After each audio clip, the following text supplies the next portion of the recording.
I'm going to call the Anacortes Planning Commission special meeting tonight to order. Ms. Gleichman, would you please take the roll? Commissioner Mills. Present. Commissioner McCombs. Commissioner Ryan. Here. Commissioner Martin. Present. Commissioner Stoneman. Here. Commissioner Turetsky. Here. Commissioner Courier. Present. Welcome, everybody. We're going to start with the minutes of 8/14/2024. Has everybody had a chance to look at them? I'll entertain a motion. Mr. Stoneman, Trying, difficult. I move that we approve the minutes as written. is there a second? I second. Been moved and seconded to approve the minutes of 8/14/2024. All in favor signify by saying aye. Aye. Opposed? Minutes passed. Item number 3 is public comment. So this is the time for anybody in the audience would like to speak. If you would come up over here to the microphone, state your name and your city, and we will be happy to give you 3 minutes. Seeing nobody in the audience, is there anybody online? There's no one with a hand raised. No open hands. Okay. And then item number 4 is public hearings.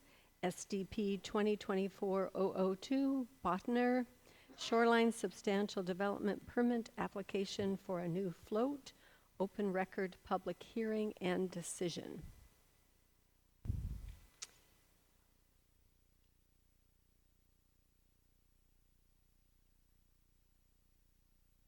Thank you, Madam Chair. Hello, council member or commissioners, public. For those of you who I haven't met, my name is Grace Pollard. I'm the senior planner here at the city, and I will be presenting this Shoreline Substantial Development Permit application to you.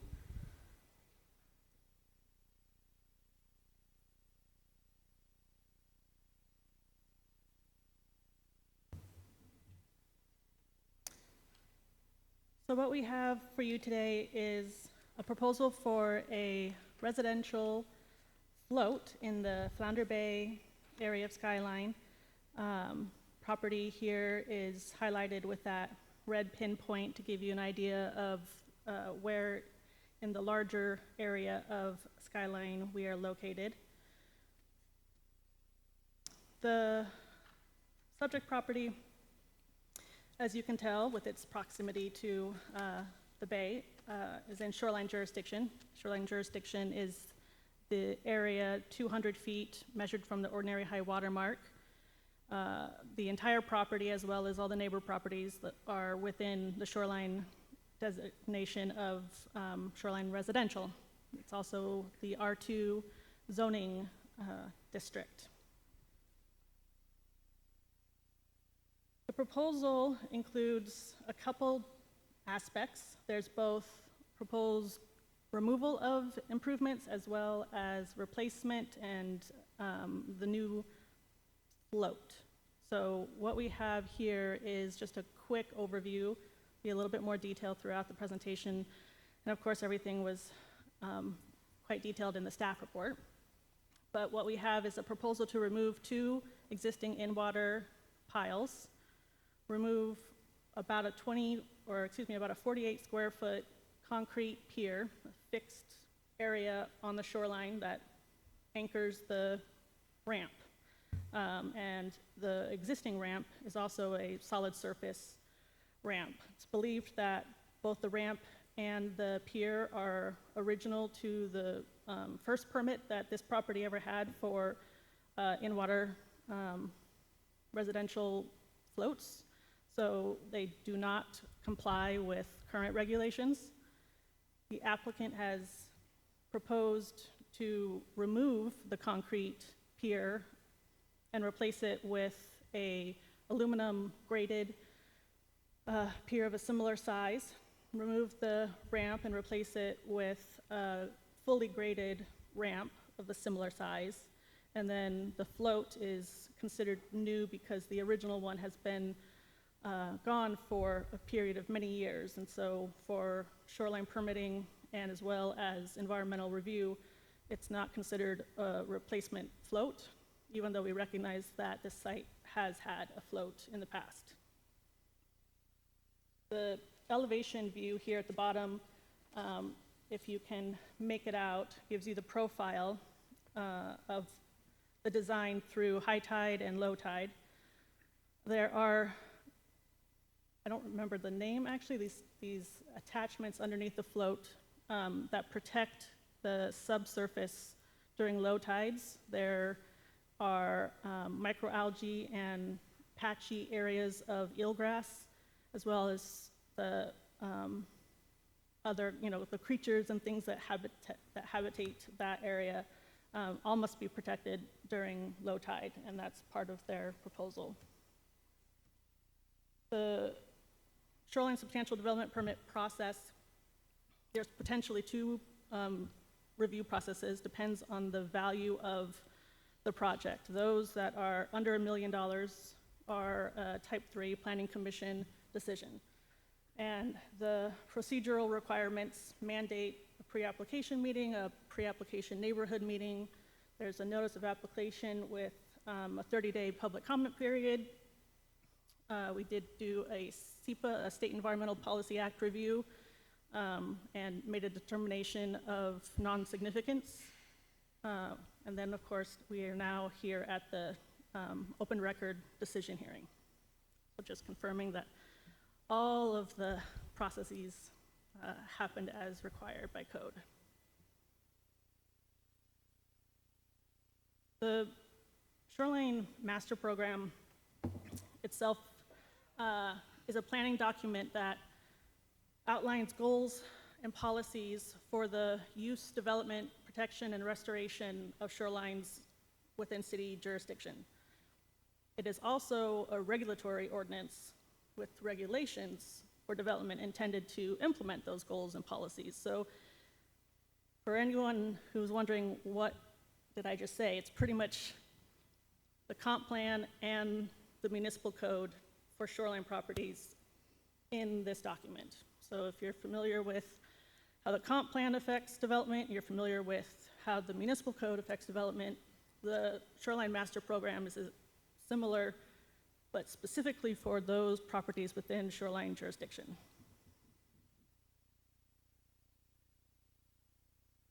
So one of the biggest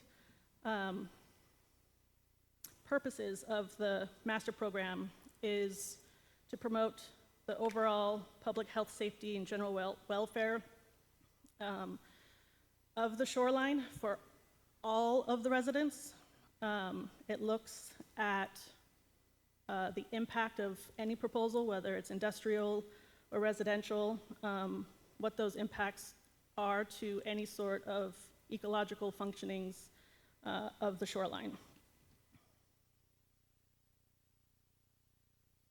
Some of those regulations are specific to the shoreline environment designation. So the shoreline environment designation is similar to the zoning, and the subject property as well as neighbors have a shoreline residential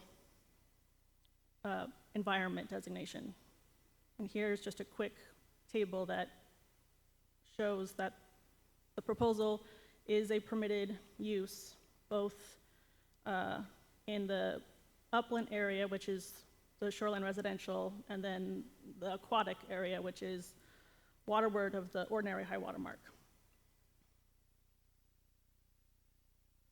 Part of the application requirements is that a critical area assessment is conducted, and the applicant's critical area report outlined these 6 different critical areas located not necessarily on site, but either on site or within close proximity that the scientist had to look into in the analysis of impacts of this proposal. The one that is of most note is the critical saltwater habitat. It's under the umbrella of Fish and Wildlife Habitat Conservation Area. And so it is a very specifically correct, what was the word I wanted to say? I lost it completely, but it has its own unique requirements in the SMP as to what must be reported on and analyzed. Sorry, I just lost my train of thought there.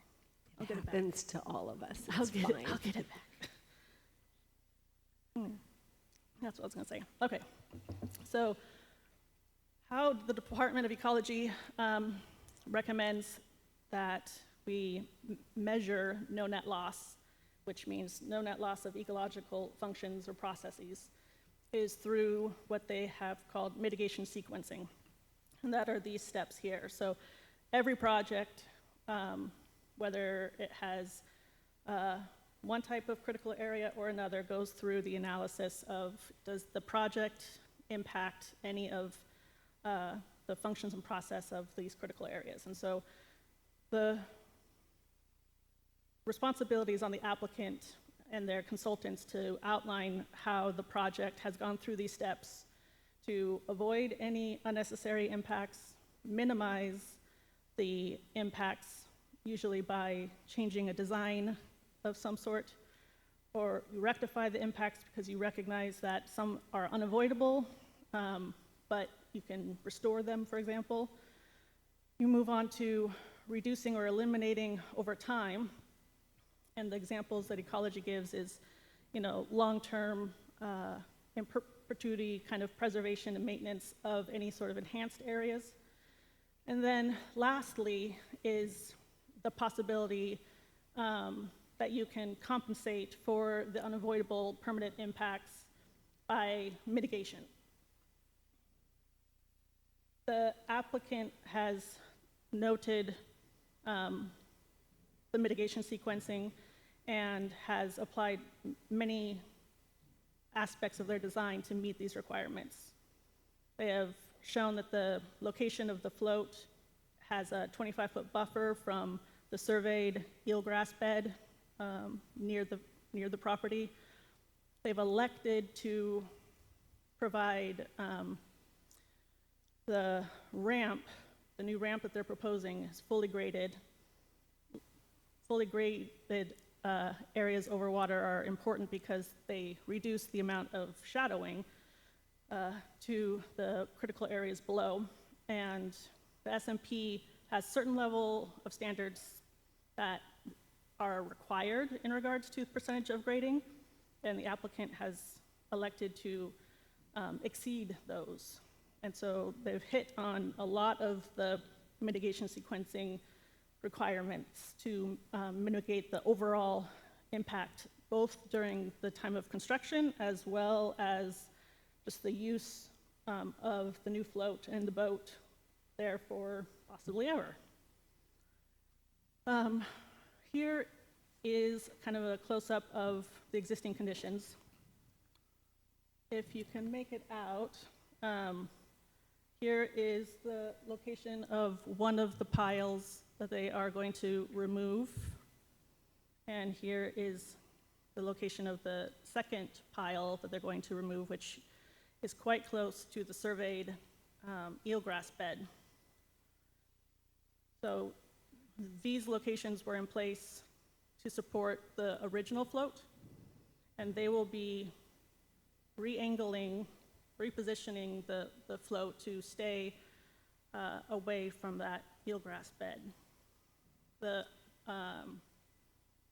upland original concrete pier here is going to be removed, and they're slightly shifting it to a different location and realigning, again, to meet some of those mitigation sequencing requirements. This was their proposed on-site mitigation planting plan. Their proposal also included an in lieu fee that they would pay to purchase what's called conservation credits that can be used by approved agencies to work on environmental enhancement projects in the general area of the North Puget Sound. That particular aspect of their proposed mitigation, however, doesn't meet our local requirements. Our local shoreline master program is very focused on the shorelines of Anacortes and not necessarily the greater Salish Sea. So when you were going through the staff report, coming to the end, there are a couple staff recommended conditions of approval. The first one is dealing with that last little bit of the no net loss analysis and the mitigation sequencing that asks the biologist to go back to those steps and focus on what can be improved on site to mitigate for the impacts of the project, and not utilizing for local purposes in lieu of the credits that they would pay for a project somewhere in the area. So what the city's asking for is that they come back with an updated mitigation plan, and all of this is still just focusing on what the Shoreline Master Program requires. It's nothing outside of just going back to the document and just going through the process and ensuring that the no net loss is analyzed and justified with as much on-site mitigation as possible. So it's likely that additional upland vegetation, for example, would be proposed. So this plan that I kind of quickly skimmed over, they had proposed some native ocean spray shrubs along this property line here. And one potential option that their biologists will look into is if additional plantings closer to the shoreline can fill that gap in ensuring no net loss, because vegetation along the shoreline has many ecological benefits to the environment, both in the vegetation itself and also just bringing in more insects and birds and plants, and having the leaf litter from the upland vegetation enter into the shoreline and biodegradable,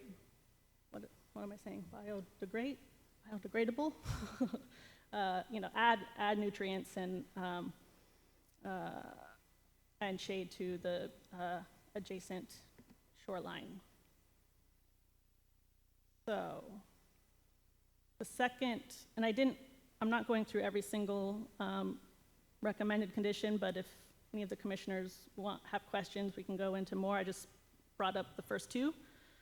The second one would be to provide a detailed monitoring plan. So whatever the on-site mitigation is, if it is upland plantings, the SMP, the Shoreline Master Program, requires on mitigation sites that a 5-year monitoring period happen to ensure that those improvements have lived and that they actually have fulfilled the purpose that was presented through that mitigation sequencing and no net loss analysis.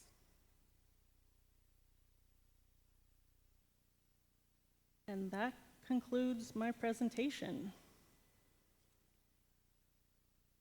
If there are any questions from the commissioners, or I know that the applicant and their agent is available here if they had anything they wanted to add, but they're here for answering questions as well. So I think what we'll do is, if there are questions from the commissioners right now, we'll get those asked, and then we'll open the public hearing and let anybody that would like to speak about this, speak about it. So commissioners, do you have questions for Ms. Pollard?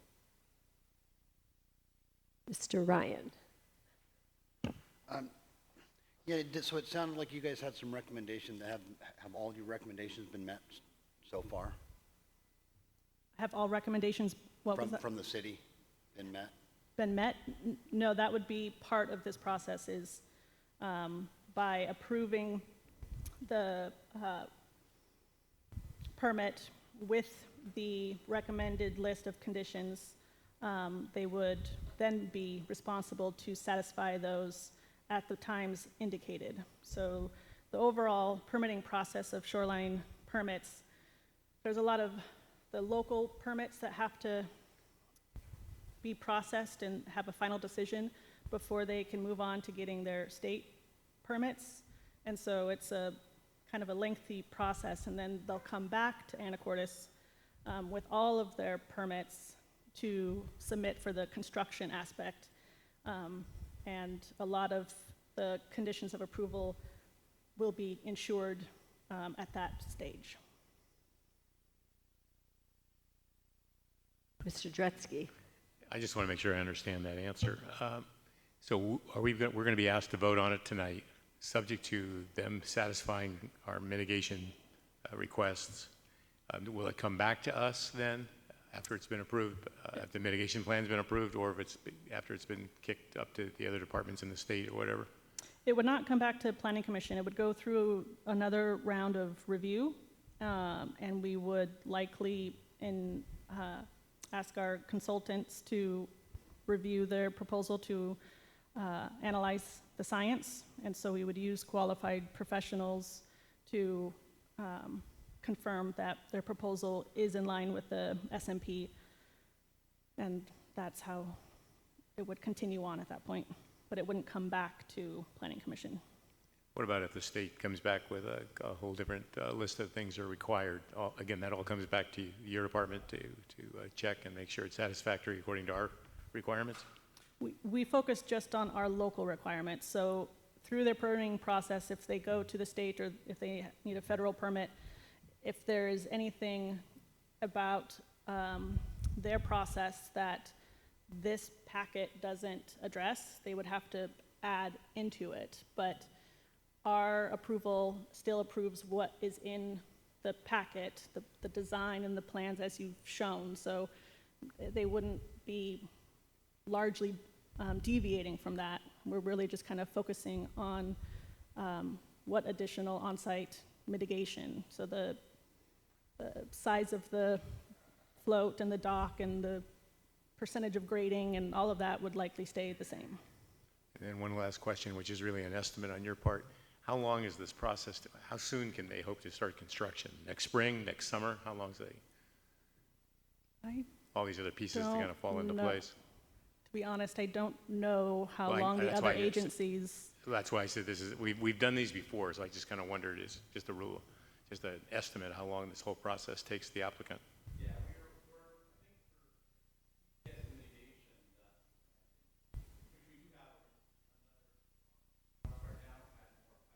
Sir, I'm going to have to stop you.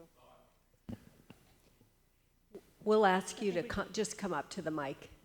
So, She's stopping because you're not able, she can't hear you. So if you'll come up to the mic and just tell us, we just have a question about the date.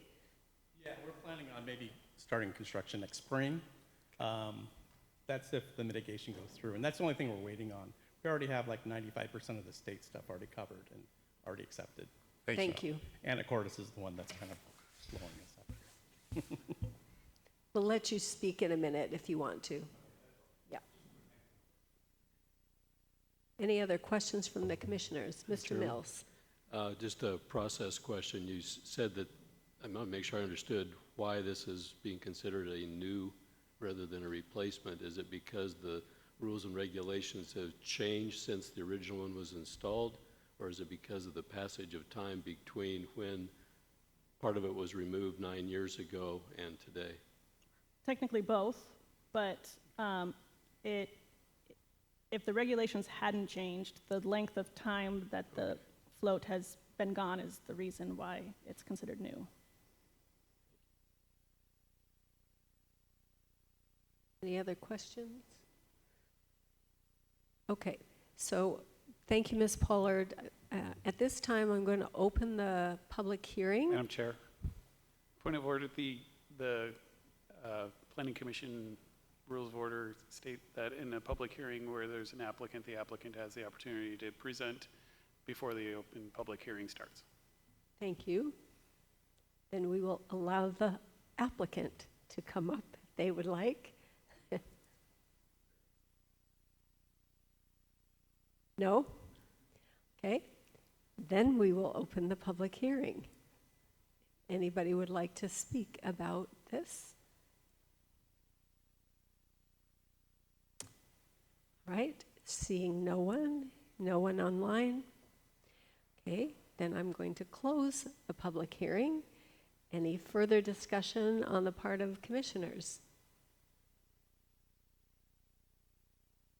And I would entertain a motion, and for the sake of the audience, the recommendation has not 2 but 11 different what should I say? Recommendations, I guess.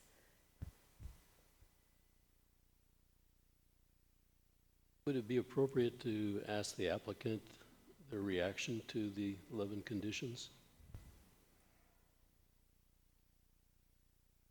I suppose.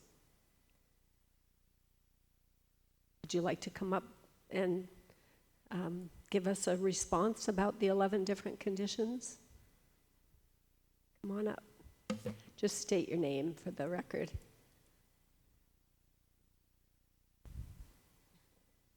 Hi, my name is Carrie Botner.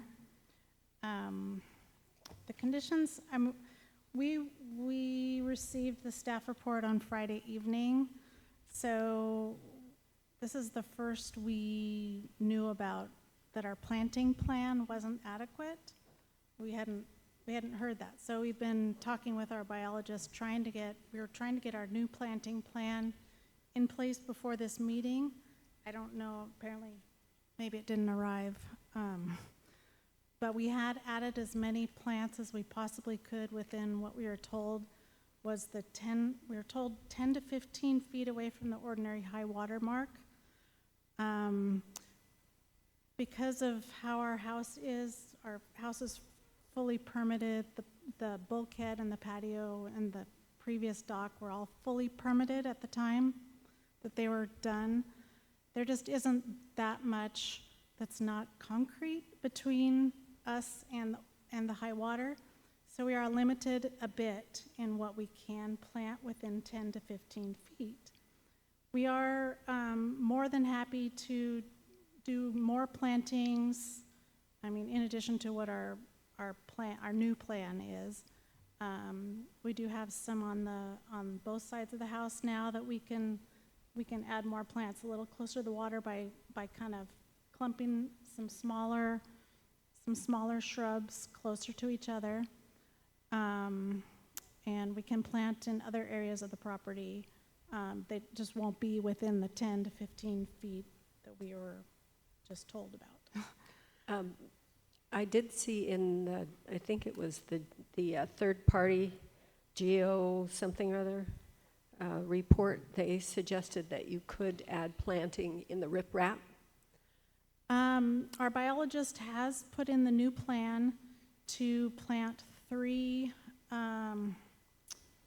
I can't remember what he called out because I don't have it. They're like salal or something saltwater friendly that can be planted right near where the new pier will be. So in the riprap, so it will be close, but like 3, there's about enough area for apparently 3 plants in that area. Okay, thanks. So you asked about the other the conditions. Mm-hmm. I'm not sure I understand all of them. There was one that was a little confusing about number 4, the overwater structure notice on title. I'm not sure what that's all about. So, I mean, like I said, we've only had a few days to review this staff report, so I can't really comment expertly on any of this. Anything else you want to add? No, I just want to say that we're just trying to replace the dock that was there. The previous owners, the husband had passed away at some point, which is, I assume, why it wasn't replaced. But there was a 42-foot float in there, less than 10 years ago. So that's it. Thank you. Thank you. Other questions from the commissioners? Mr. Ryan? I guess Grace, have you been working with this one particularly? It sounds like you have all the information on this one. Yes. And their willingness to comply with all their recommendations up to date, how's that been working? Sorry, say that again? Their willingness to comply with any of the recommendations that we've had from the city. I met with the applicant's agent, who was the filer of the application yesterday, and discussed, the process of satisfying the conditions. They brought up the condition number 4 about that overwater notice. They asked about the process of submitting an updated plan. I informed them that they have options as to how to proceed. And, everything from, asking to keep the public hearing open, to have more time to consider, to recommending rewording any of the conditions, and thought there was another, maybe the other route was just working within the outline of these conditions. And my discussion with the consultant, the applicant's consultant, they did not have or voice concern about meeting these conditions. They specifically did address that they did find the shoreline regulation that requires the overwater structure notice on title, so they did understand where that came from. And that's just a requirement in the SMP. It's not an additional mitigation requirement from the city. It's just standard. Any project would have to record this on their title, and it's all about the responsibility of the property owner to remove any unused shoreline improvements. So just because at one point, you have a permit for a float, if it's been 10 years since you've had a boat, the point of the Shoreline Master Program is that, we don't inhibit the environmental functions, and so that float would be required to be removed at the expense of the property owner if they stop using the improvement.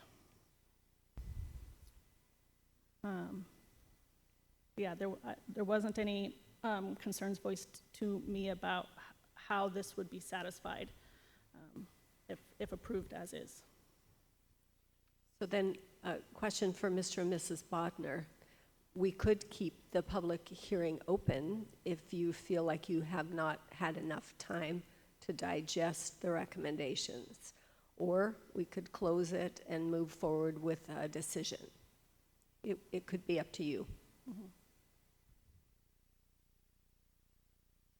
Okay, so they've indicated willingness to close the public hearing, and seeing no one wanting to talk about it, we will close the public hearing, and then I will entertain a motion from the commissioners. Madam Chairman, could I ask another question? Yes, you sure can. There's 150 pages to digest, so I might not have got it all digested correctly. You're an expert now. But I picked up that there was some concern about, well, I developed a concern over trying to understand the role of the CCRs and the homeowners association vis-a-vis state city regulations. At one place I read that the applicant has to get approval from the HOA before they can start construction. Elsewhere I saw that HOAs can't stand in the way or supersede rules of governmental agencies. Sightlines were cited as one of the areas of concern, so if any of the 11 conditions put in place something that is disagreeable to the HOA and the HOA won't approve the applicant because of that, do we know whose authority carries the day? Is that the city's authority or the HOA's authority? It is the city's authority. HOAs do not have the authority to trump local jurisdiction laws. And the HOA's restriction on vegetation, had to do with a height that there is a lot of native plants that could be used that won't exceed that height. So even if it's not a full-on tree, there's a path forward to still do additional plantings and not conflict with an HOA. We don't want them to have to get into another fight with, a group that they have no intentions to. So they have received approval from the HOA on the proposal. So that box is checked for now.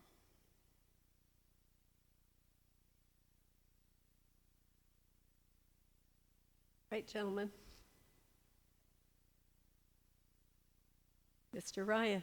I just, my voice on this is as long as they're willing to comply and work with the city, that I think we can move forward. Are you wanting to make a motion? Yes, ma'am, I'd like to make a motion that we move forward on this.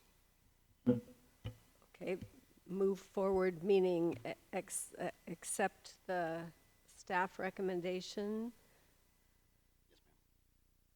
Okay. It's been moved. How about a second? Second. Okay. Motion by Mr. Ryan, second by Mr. Stoneman to approve the SDP 2024-002 Shoreline Substantial Development Permit application for a new float, subject to the conditions, the 11 conditions recommended by staff. All those in favor? Do we need a roll call vote? Let's take a roll call vote. Yeah. Commissioner Mills, Aye. Commissioner Ryan, Aye. Commissioner Martin, Aye. Aye. Commissioner Jaretsky, Aye. Commissioner Courier. Aye. Okay, motion passes. Thank you very much. Thank you, Ms. Pollard. And now we're moving on to item 5A, 2025 Comprehensive Plan Update, Potential Future Land Use Map Amendments, Applicant Presentations. And I see Ms. Grage is coming to the mic.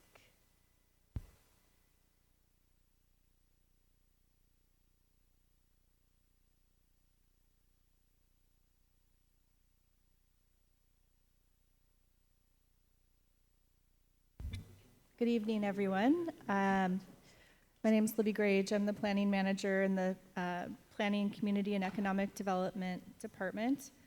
And I am going to be introducing this item. I want to provide just a little bit of brief background first, but I need to open my PowerPoint, so please bear with me. I got to figure out, is it sharing? There we go.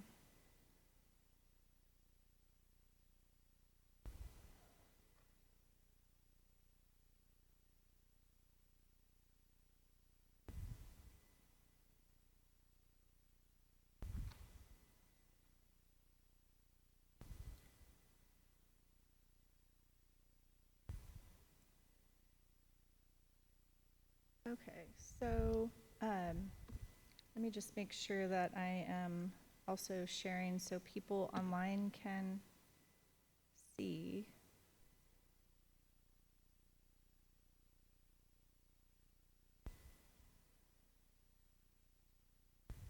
Where do I share?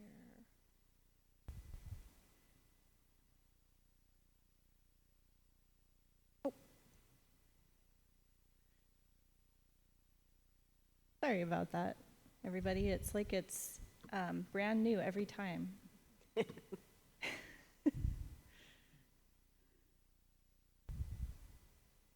Okay. All right, so I'm here tonight again to talk about the potential future land use map amendments that have been proposed or suggested as part of the 2025 Comprehensive Plan update process.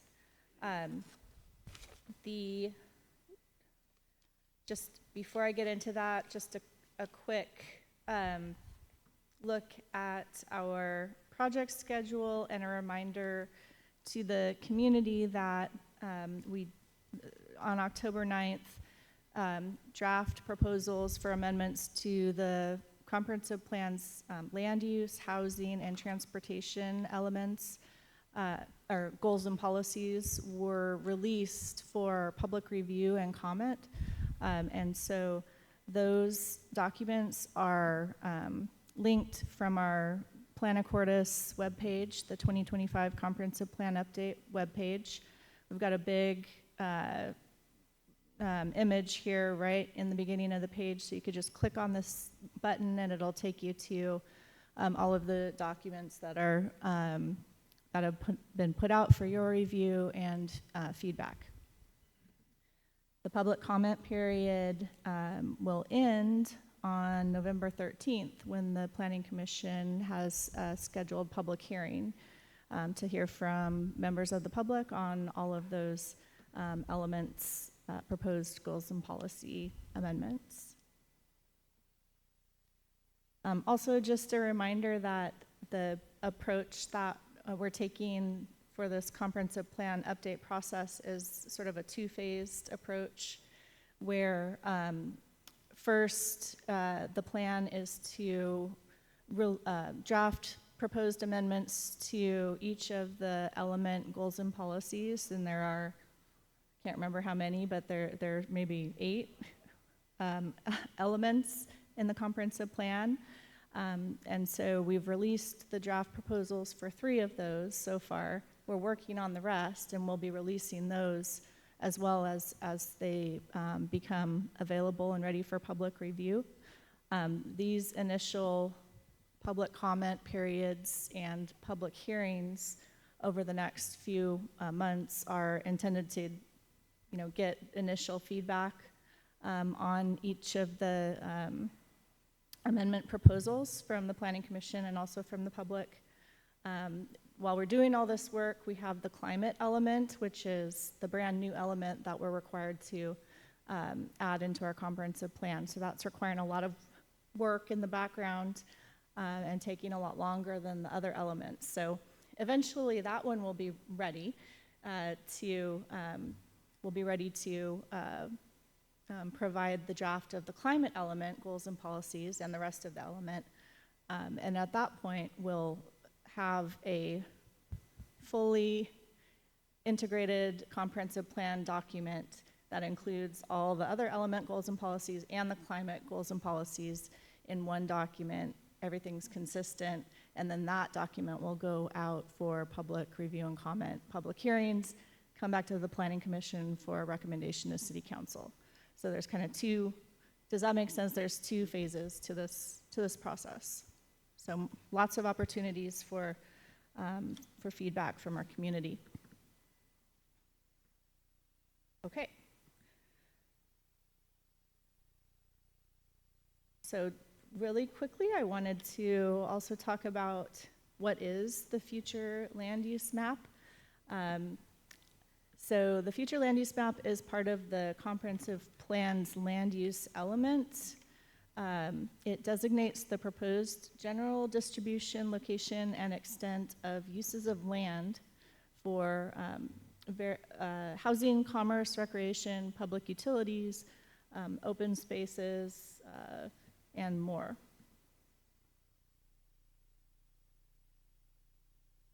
I think sometimes it's confusing knowing the difference between the future land use map that lives in the comprehensive plan and the zoning map that most people are familiar with, working with. And so I just wanted to kind of explain that the two maps are different and kind of how they relate to each other. So the future land use map that lives in the comprehensive plan comes along with land use designations that talk about the purpose of each designation, talks about intended population density and building intensity. And it also, these designations also identify what the implementing zoning designations are for each of the land use designations. So you can see, I meant to zoom in. So this is just an example. So the residential low density 1 land use designation in the comp plan has an implementing zoning district of R1. And then the residential low density 2 actually has 2 implementing zoning designations, R2 and R2A. And it goes on.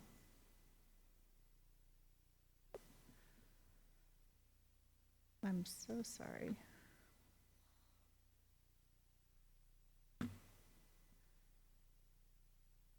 So the zoning map and the designations on it are required to be consistent with the comprehensive plan and the future land use map. The zoning map is different in that it identifies what can be done, specifically what can be done on a specific piece of property, and it's tied to development regulations in our Anacortes Municipal Code that govern development of a property.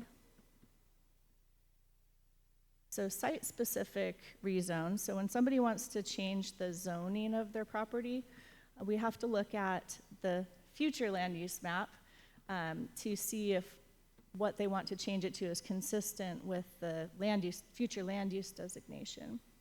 And if it's not, then that means that they need to apply for a future land use map amendment. They have to they go through the comprehensive plan and change that future land use designation of the property. Are there any questions about all that? Great. Oh yeah, and the comp plan is sort of policy level.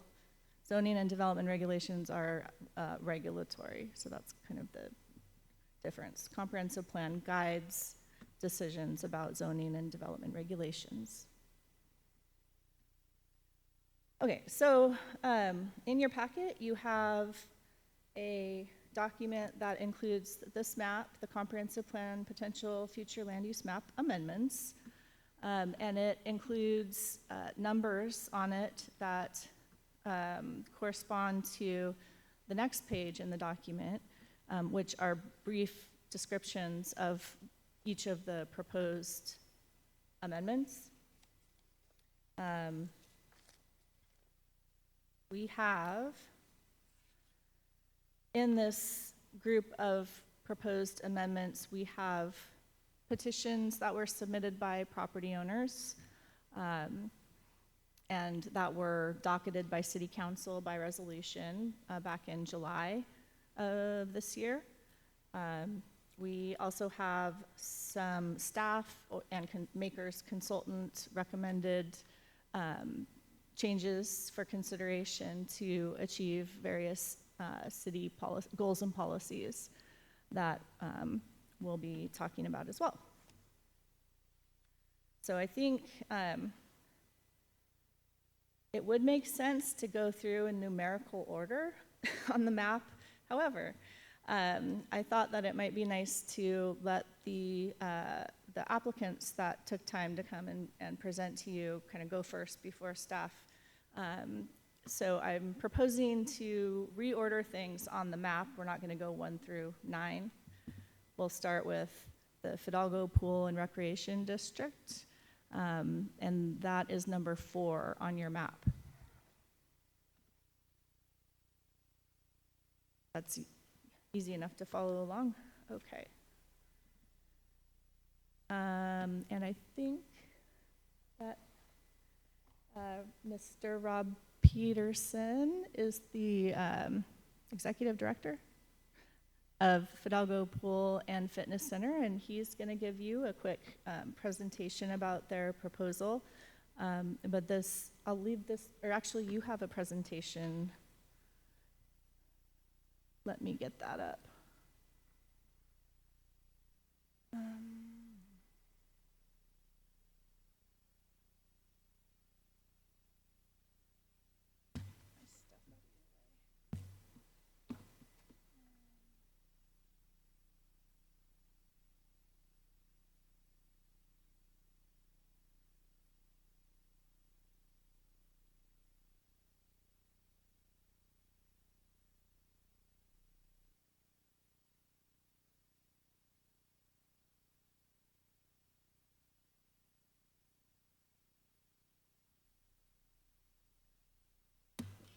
Good evening, Rob Peterson, as she said, the Executive Director of Fidalgo Pool and Fitness Center. So yes, we had requested to make a change here, so we'll go through. We are looking to convert a bunch of parcels there. I've got a map to kind of show it as we go along here to make it a little bit easier. Portions of this land we believe have historically been used as public use. There are about 3 parcels that have homes on them currently that are either owned by the Parks and Rec District or by a donor to hopefully be used for a future facility to replace the one that we have now. So we believe that this will better align with the current use as well as what we're looking forward in the future.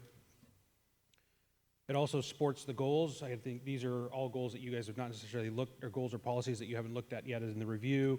But for Parks and Rec, and 1, providing easily accessible facilities and opportunities for recreational activities, provide parks and open spaces there for PR3. In the economic development, encourage activities and facilities that attract visitors throughout the year. We have multiple swim meets and other actions there that bring visitors in from up in Canada all the way down to the southern border, so bringing in folks into the community here. And I will say I stretched probably a little bit in the environmental one there. Historical areas, we've been around for 50 years, so it's a while for me, seeing as I'm 51. So, and then also for educational purposes, because we've been teaching that entire time for life-saving skills plus fitness stuff. So we've been around for a while. So on the map there, these are all the parcels. So the light blue line is all the parcels that we're talking about. The one that also has the green shading there is our donors, so it's a private-owned one currently, but has been pledged to us if we move forward with this proposal. Sometimes parcel's a little hard to see, so try to do the map there to kind of show it there across from the middle school. Kind of see it goes back to the senior center. Half the parking lot is included in that in the I guess that's the west side there. The other half belongs to the church. So that's kind of the areas that we're talking about to try and rezone in there.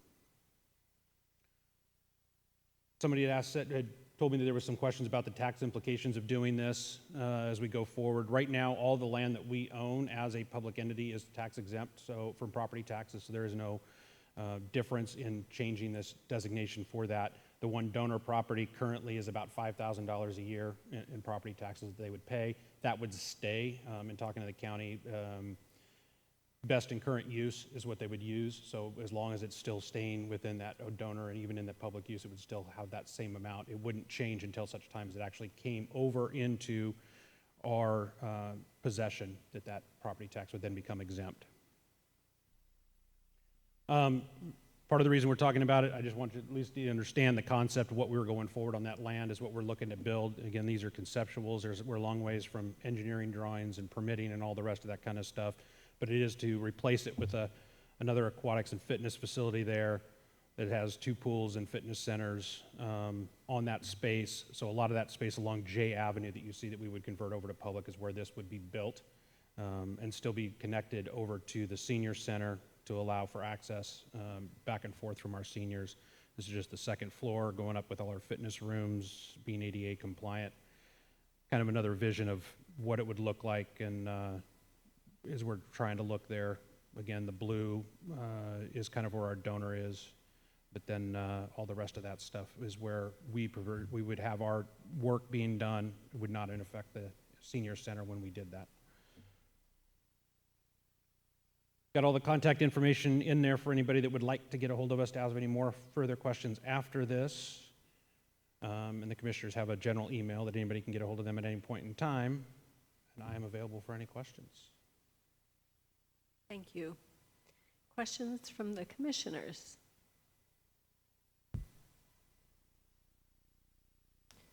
If no questions, you've answered my one question that I had. Is this appropriate to open it to the public for questions?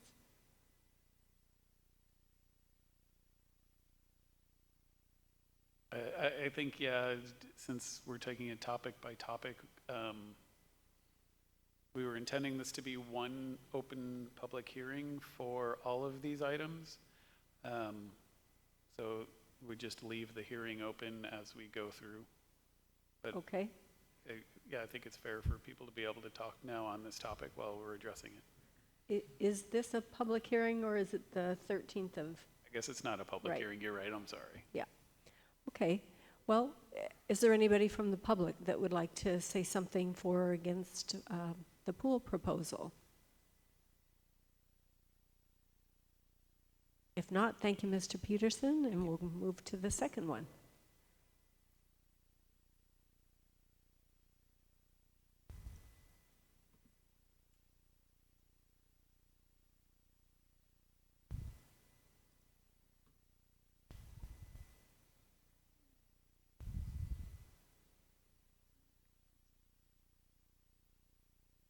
Okay, so next I'm going to introduce Mr. Tom Skillings. This is a proposal from him to change the future land use map designation of a portion of property from industrial to residential medium density.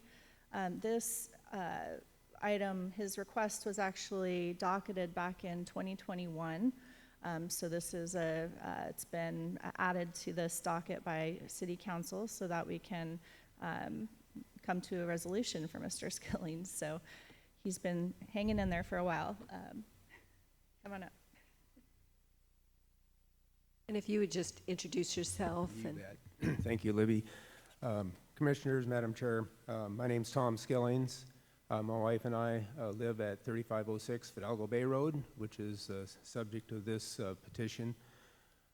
We purchased this property at 3506 in 2017 and built a new house on this property, raised the old one and constructed a new one in the same footprint as the old one.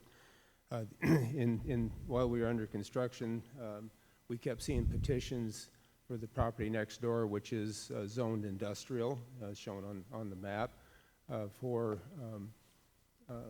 fairly high-density apartment complexes, multi-story, going in right next to us, about 10 feet away from our bedroom window. So we purchased the industrial lot next door and wanted to, in order to make our residential lot more usable for us and give us more space around the house, want to do a simple boundary line adjustment. So I applied for a boundary line adjustment, submitted the application to the city, and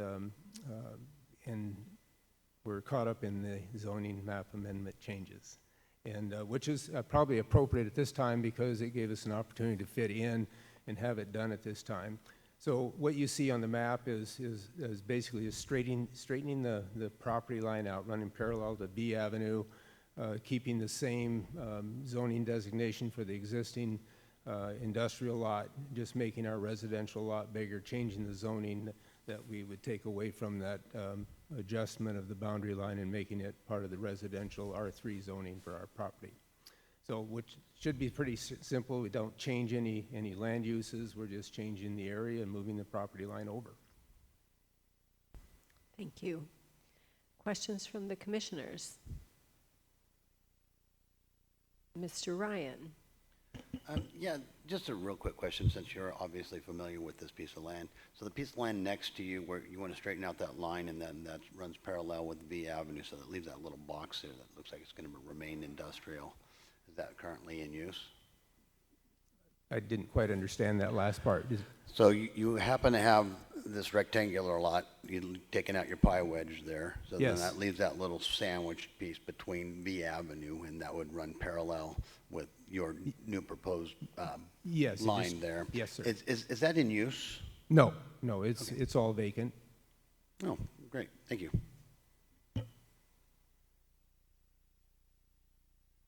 I don't see any other questions. Thank you so much. Make it easy, thank you. Again, I'll just open it in case anybody from the public would like to speak about this proposal. And not seeing anyone, we'll move to the next one.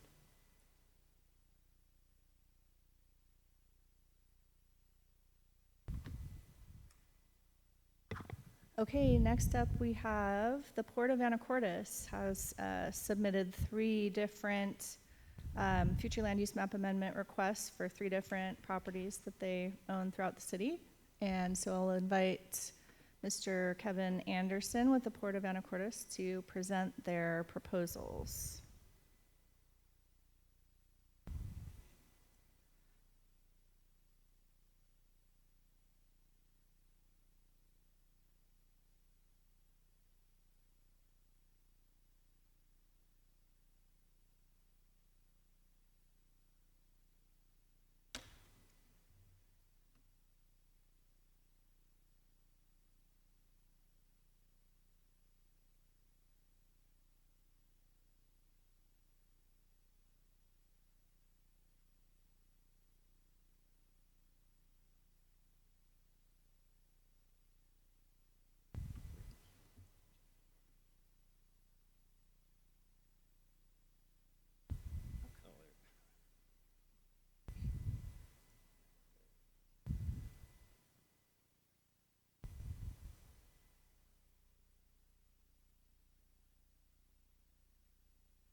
Hey guys, can you hear me clearly? Cool. I can hear you. Awesome. My name's Kevin Anderson. I work at the Port of Anacortes, and I guess I was going to use the catchy title FLUM changes, but I'm not sure if these are zoning designations. Closer. Higher. Thank you. Anyway, thank you for the opportunity for us to discuss these proposed changes. So I work at the Port of Anacortes. We have 4 major operational areas here in town. I think we're going to need you to move the mic closer to you, or there you go. Okay, cool. That should work. Yeah, so Port of Anacortes has 4 major operational areas: marine terminal, marina, airport, and properties. We have 3 minor proposals, petitions for changing some zoning at some of our selected parcels, and I'll dive right in here. The first one's the marine terminal. The balance of the marine terminal is zoned manufacturing and shipping, with one exception. A part of one parcel down at Quiet Cove, that's P55355, for some reason, a little thumbnail portion of it's zoned light manufacturing, which is a fine designation. Nothing against light manufacturing. But for consistency, we'd like it to be zoned manufacturing shipping like the adjacent parcels and the rest of that parcel itself. Currently, it's being used as marine laydown. That's where a ship comes in, they take anchors, gear off, and they set it down while it's getting repaired or what have you. But we're actively seeking long-term tenants for the site. So just quick little, not to be talking to you guys about code or anything, but this is from the code, the Anacortes Municipal Code. Light manufacturing is for industrial uses that do not need water access, whereas we're trying to provide water access at this site. So that's basically it in a nutshell. It's a real basic one. No BLAs are needed, nothing. It's just, for some reason, a portion of one parcel is zoned differently. Obviously, we want consistent zoning within, so we want the one that's like the rest of our parcels, manufacturing and shipping. Second, Cap Sandy Marina. This one's a little more complex, so bear with me as I talk us through this. The marina has 3 different zoning designations. Commercial marine, which is what most of the marina is. Commercial in portions of the West Marina, kind of near Anthony's, but also that encapsulates, captures like the boat launch, portions of T-Dock and the web lockers, and then marine mixed use for the south basin of the marina. And all these are interesting zoning choices, but we have a preference for commercial marine zoning throughout the marina, and this is for several reasons. Commercial is just commercial. It's like, you know, go buy things at stores, businesses, that sort of thing. It doesn't have any sort of, it's not designed for these water-oriented uses. Commercial marine is used, there's like a call out here, it's used for marine-oriented uses and commercial and industrial enterprises that need to be next to the water. And marine mixed use is a different one. It's kind of a mixed use. There's residential, cultural, recreational, but it's really focused at sort of these public access, pedestrian-friendly views, that sort of thing, which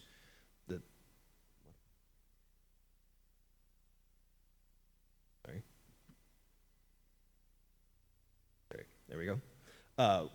And the portions of the marina that have the marine mixed use are certainly, they're more the business end of the marina where the commercial tenants operate, and that's not what the existing and anticipated uses in the future are for that space.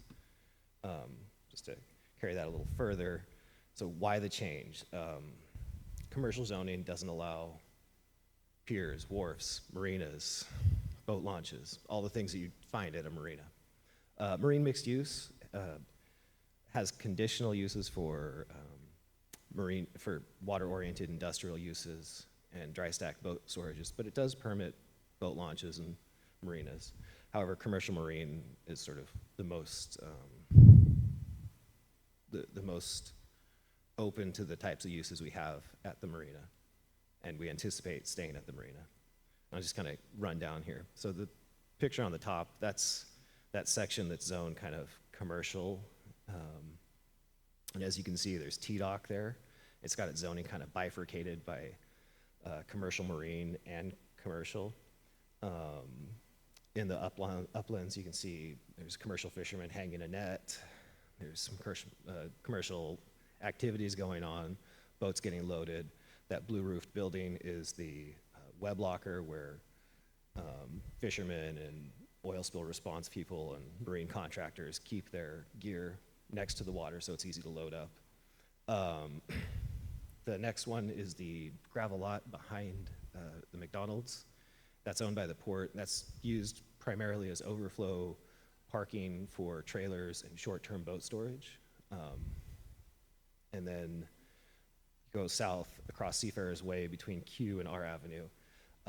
That's the big gravel lot where it's used for a lot of different things, a lot of trailer parking, but also gear storage, oil spill response staging, short-term boat storage, minor repairs that don't require a boatyard, things like electronics, touch-up painting, prop changes. That all happens there in that space. And in your packet, there's a little memo that we provided to the city council this July about the use of that space. Anyway, just those are the uses that are happening in there, and we really want to protect those marine or water-oriented industrial uses throughout the marina. specifically in that southernmost parcel. So, yeah. Questions so far?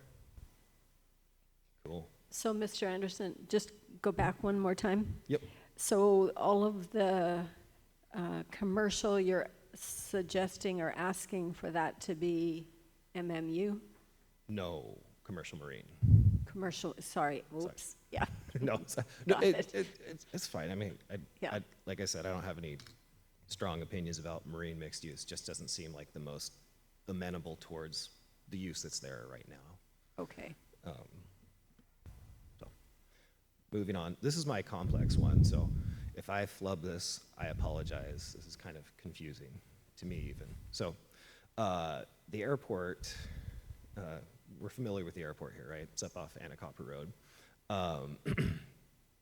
But there's a few parcels owned by the port called the Rockwell parcels, and they're the last little bit of light manufacturing parcels in the town that are not developed. And as we develop those, we're probably going to need a BLA to combine those. And I think we'd run into the same situation Mr. Skillings did, where we have to we're doing a BLA that would incorporate part of another lot that we own. And we'd have two different types of zoning, which is not something we can do under code, as Mr. Skillings found out. So we need to shift the zoning. So what we were requesting is that a portion of this larger parcel, P32372, it's roughly 350 feet wide and 60 to 80 feet deep, be switched to light manufacturing so that it's consistent with its adjacent parcels and in the Rockwell parcels that we're going to sort of develop at some point. We're in feasibility now. And this little strip, it's very unlikely that we're ever going to use it for anything airport related. I mean, feasibly a helicopter could land there, but doesn't seem like a good idea. And by changing that zoning to light manufacturing, it would allow us a lot more flexibility within the site. And it'll help us plan for that site. And the flexibility is, the site's encumbered with wetlands. It would allow us to avoid wetland impacts, which is something we very much want to do. Both wetland impacts and buffer impacts. And this is a very approximate, this is not a finalized wetland delineation in this map up here. So I just took a snip from one of our emails from a consultant. But avoiding those impacts is very important to us. We want to avoid going through the process of mitigation. We want to avoid doing any buffer averaging. We just want to make it clean and simple. Say, we're out of the buffers, let's go. And having that additional 60 to 80 feet will allow us to shift things slightly northward to avoid those impacts. And that's why we're requesting this change. Questions, comments? Mr. Mills? Yes, could you back up? I think it's 2 slides to, yes, that one. Does the port also own the property to the north of the parcel 32372? Yes, it's the airport is composed of several very large parcels that incorporate that kind of wooded area, the buffer areas around the airport. So, and that's probably zoned airport? Yes. Okay. Just a quick question. That area of concern, is that where there was somebody's home that was razed? Yeah, okay. Yes, there was The Rockwell home. The Rockwell home, which Yeah. had a lot of outbuildings, and those Right. were burned in a live fire exercise with the Anacortes Right. Fire Department. Okay. Seeing no other questions, thank you very much. Great, thank you so much. Oh, we have a question from the floor. Pull it back up.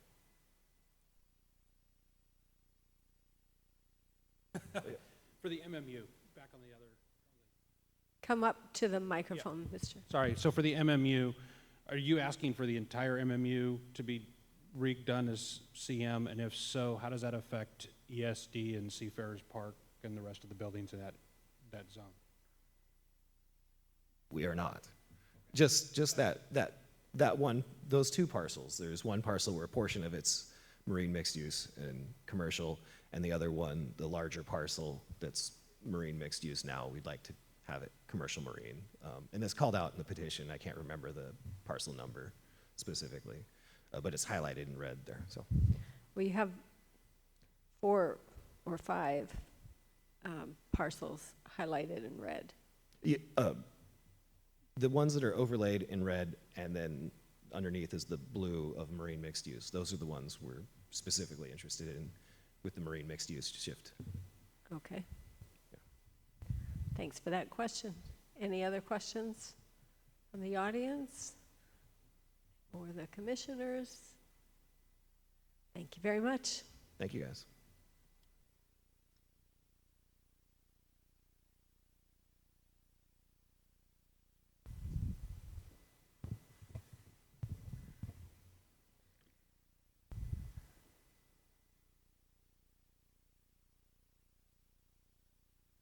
This is the time we need somebody to sing a song or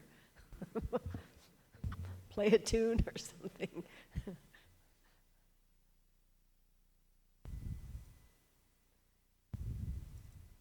Okay, I'll learn something for next time. Next, I would like to invite up Mr. Ian Faulds, who is going to present the request to add some parcels to the urban growth area near Sharps Corner.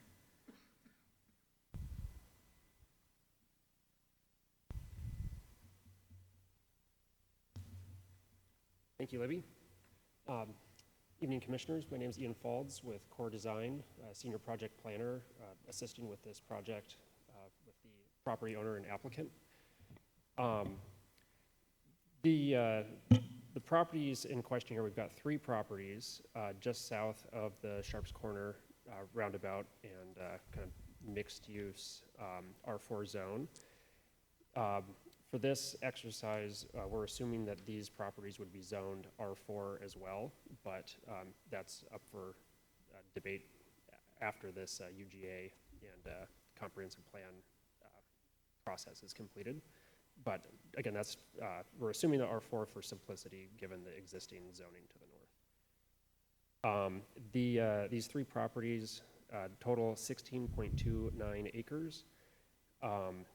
And then we also wanted to note that while the property owning entity has a California address, it is actually owned by the Bartow family, which controls that limited partnership, and they've been residents in Anacortes. Mr. Falls, can you maybe move the mic? There we go.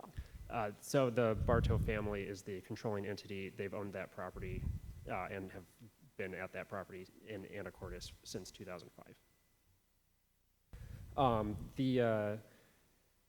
The area proposed is contiguous to the city of Anacortes limits, as you can see here. So the green property, or the green boundary, is the current city of Anacortes limits. The blue boundary was our original kind of request to city council, and this area in red is what city council actually docketed. So just these 3 parcels in red are the subject matter of this meeting. As I mentioned, the Sharps Corner area here, that is all zoned R4 currently with a mixed-use business overlay on top of it. The R4 zone, that's the residential high-density zone, so that would allow anything from apartments to townhouses, single-family homes, and then that mixed-use business overlay allows all of the various commercial establishments that are in that area already. We are just assuming the R4 zone, not the mixed-use business overlay. Given the 16.29 acres of the property, that would allow, given the existing code and regulations for the R4 zone, that would allow up to 237 dwellings on the property. We are not assuming that number could be actually built out here. We're more in the ballpark of like 85 to 100 or so, depending on what the existing site constraints actually end up being.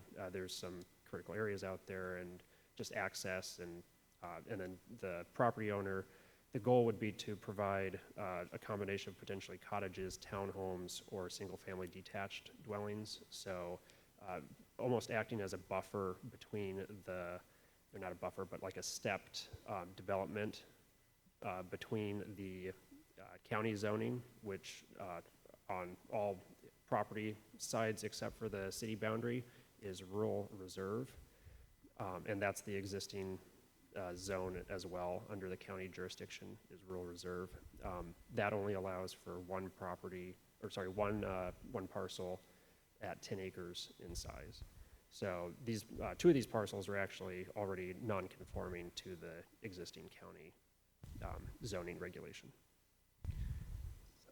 There's a number of benefits to bringing these into the city's UGA boundary and eventually annexation into the city.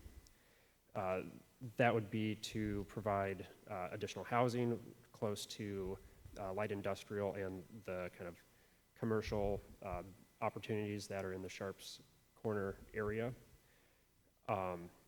There's also, again, it would provide a better transition between the county properties and then the future, any future projects, including, there's currently a permit in for a large housing development on one of these properties to the north in the city as well.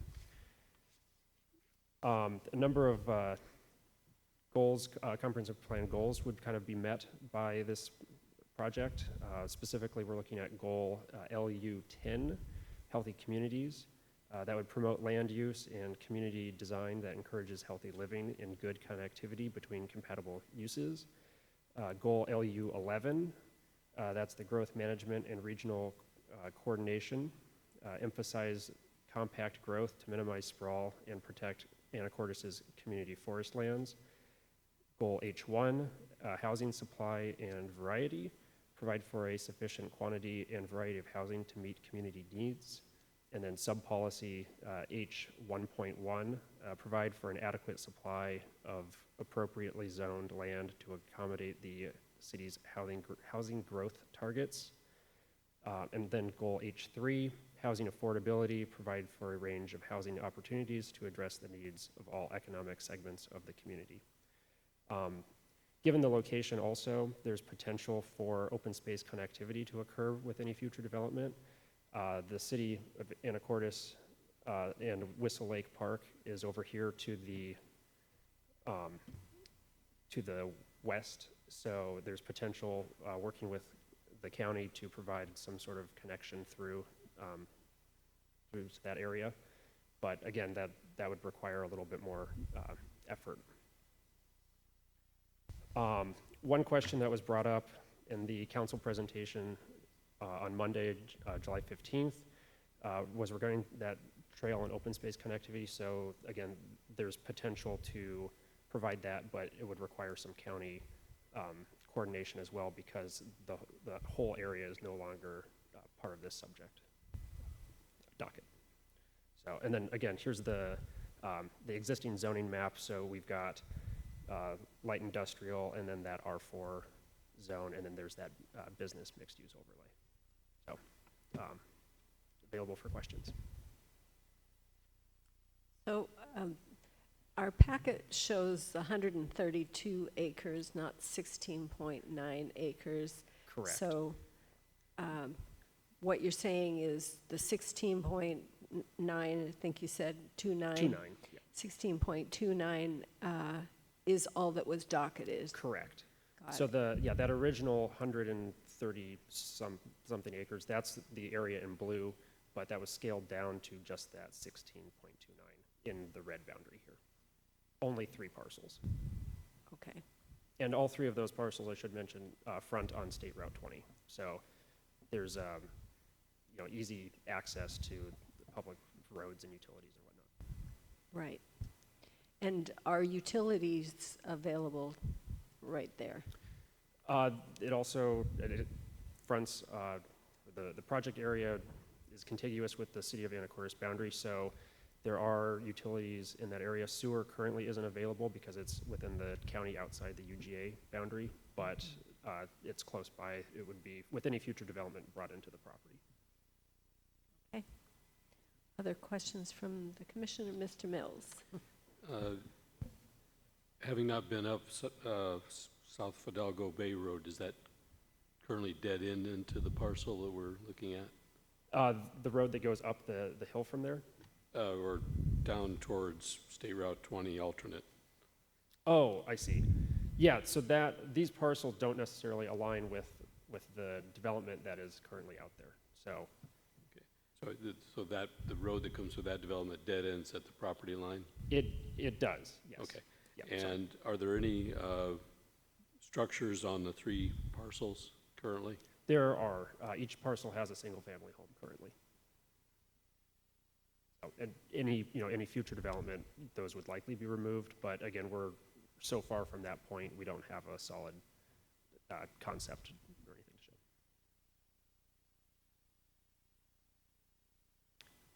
Any other questions from the commissioners? From the public? No? Looks like there's one online.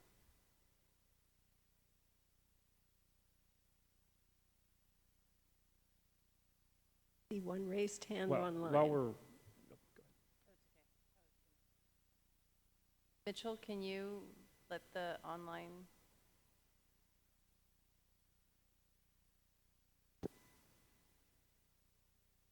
Hi, I don't know if you all can hear me.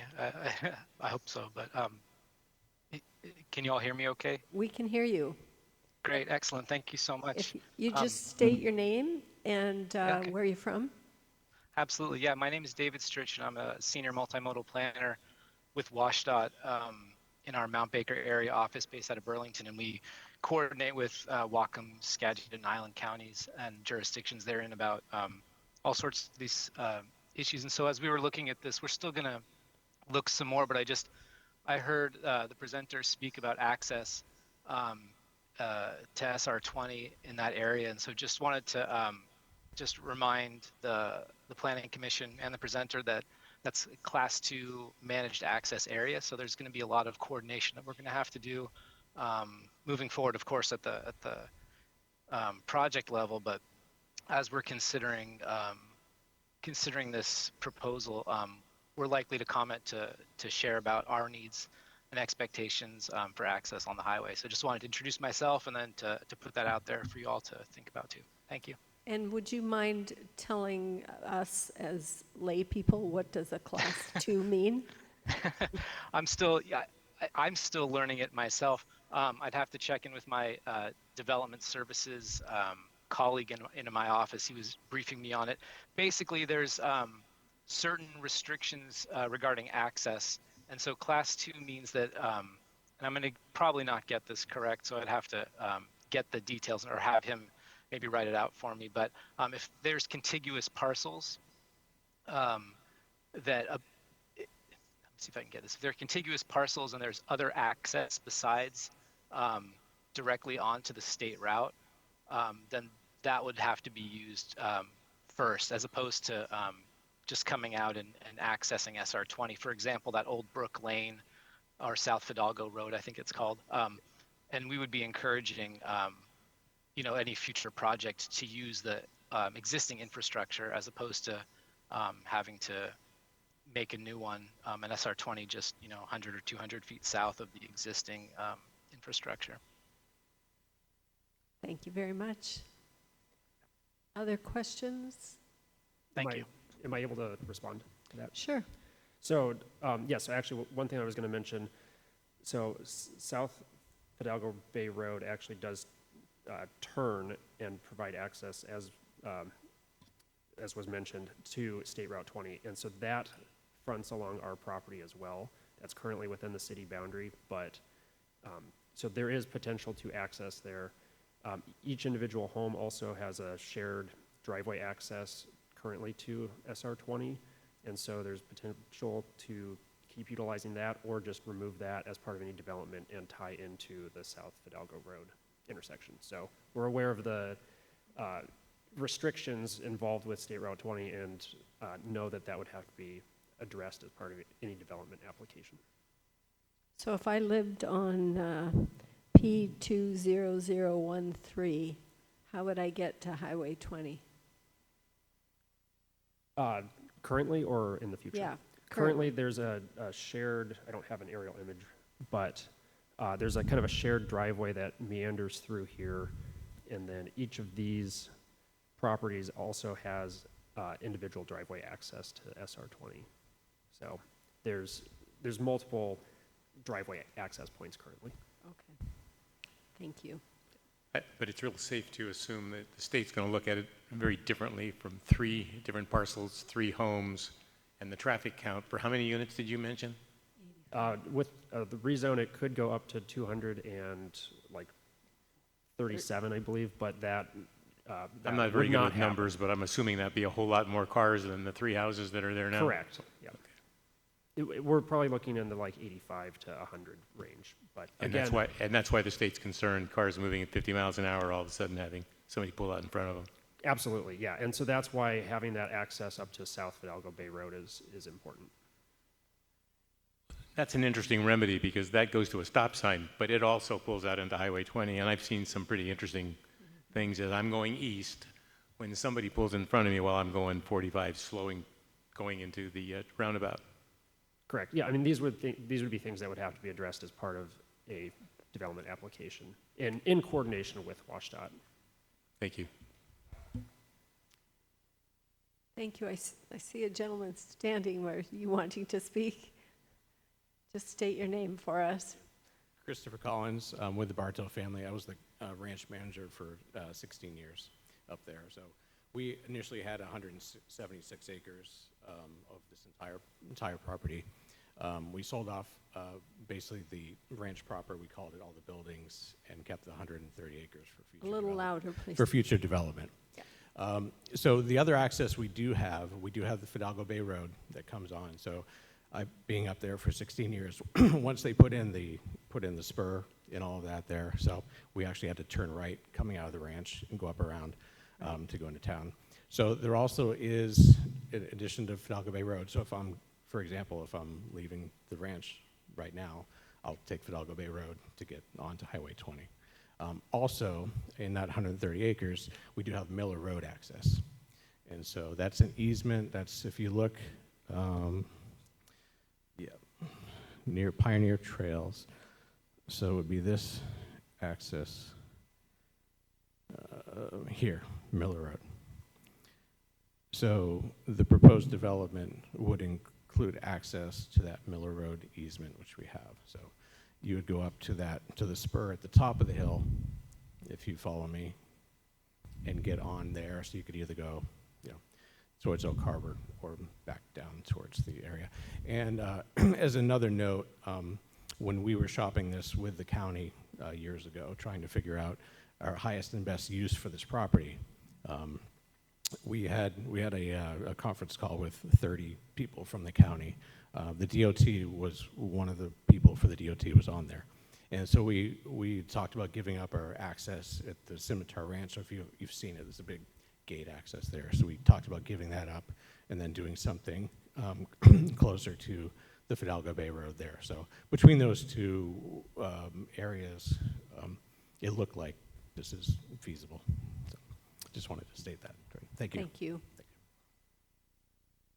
I would add that the Miller Road does come into that roundabout, so there is kind of a controlled access point down there already. Okay. Anybody else? Thank you very much. Thank you.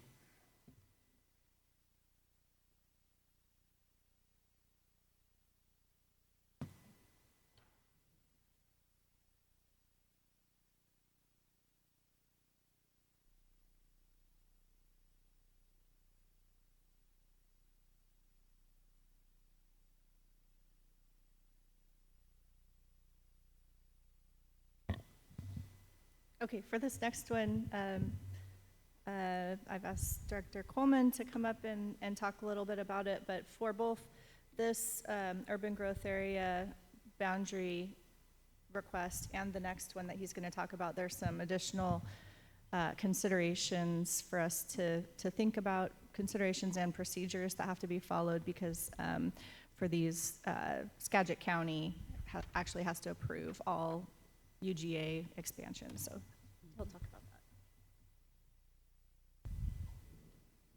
that. Good evening, everybody. For those of you at home, my name is John Coleman. I'm the Director of Planning, Community, and Economic Development for the city. And along with the urban growth area expansion requested by Signal Hill, we also have a city requested urban growth area expansion request. As Libby stated, urban growth area expansions are not approved by the city. We need to give a solid recommendation from the city saying, whether or not we're interested in doing so before the county can go through their process and make a determination.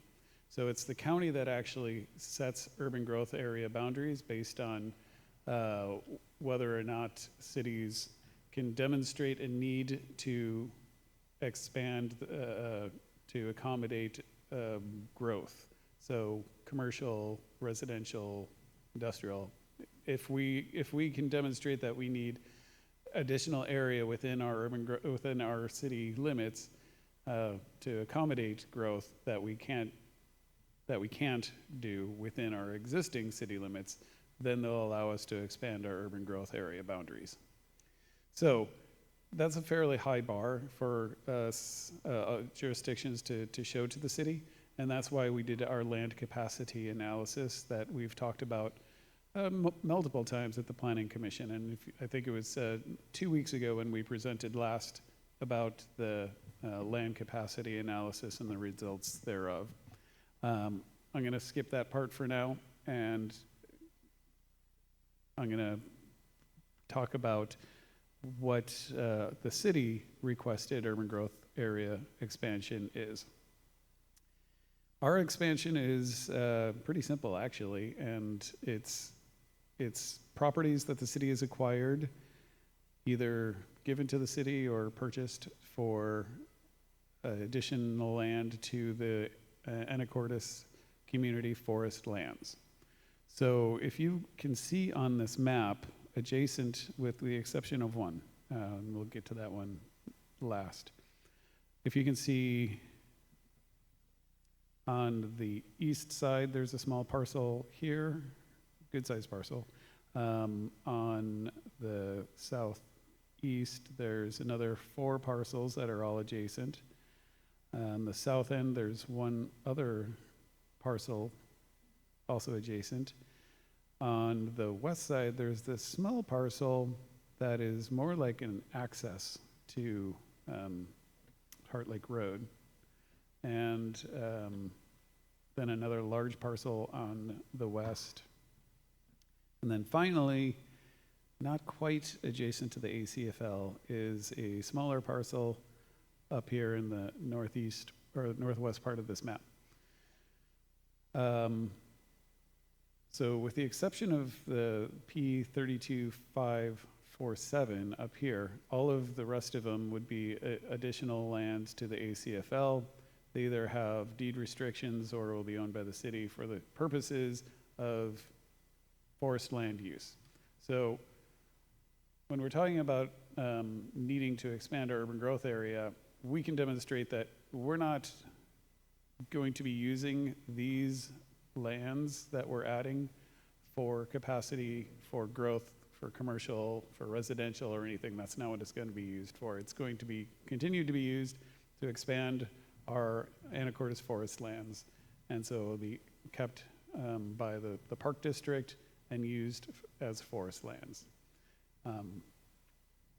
When we come back with this presentation, we'll have some more documentation and stating about which ones have deed restrictions or some other protections.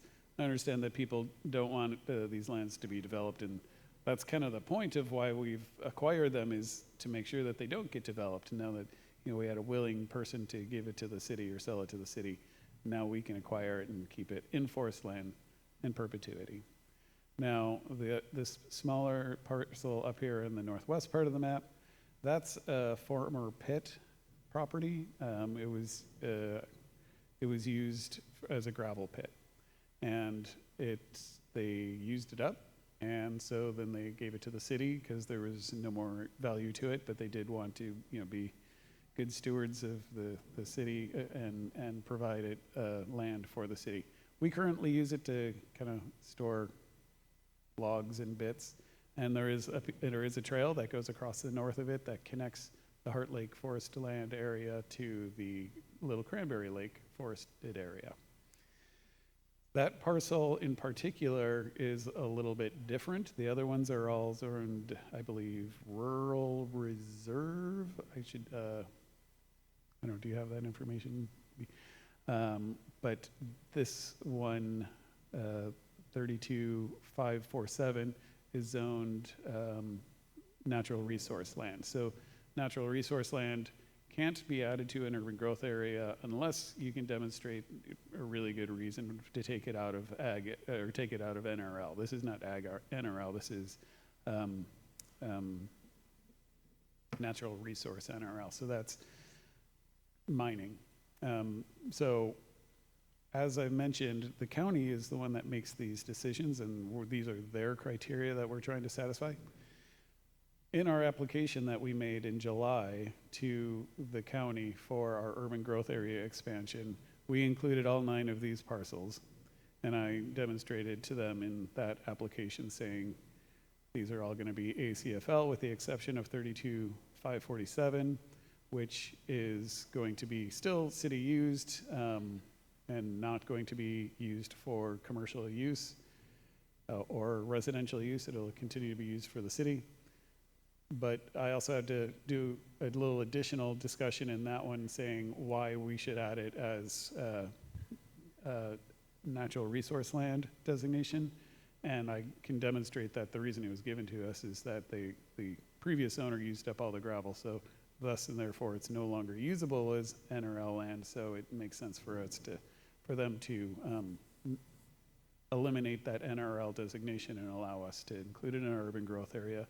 And we would be proposing it as public land, public zone. All of these would be zoned public. That's what all of the ACFL is zoned as P in the zoning designation.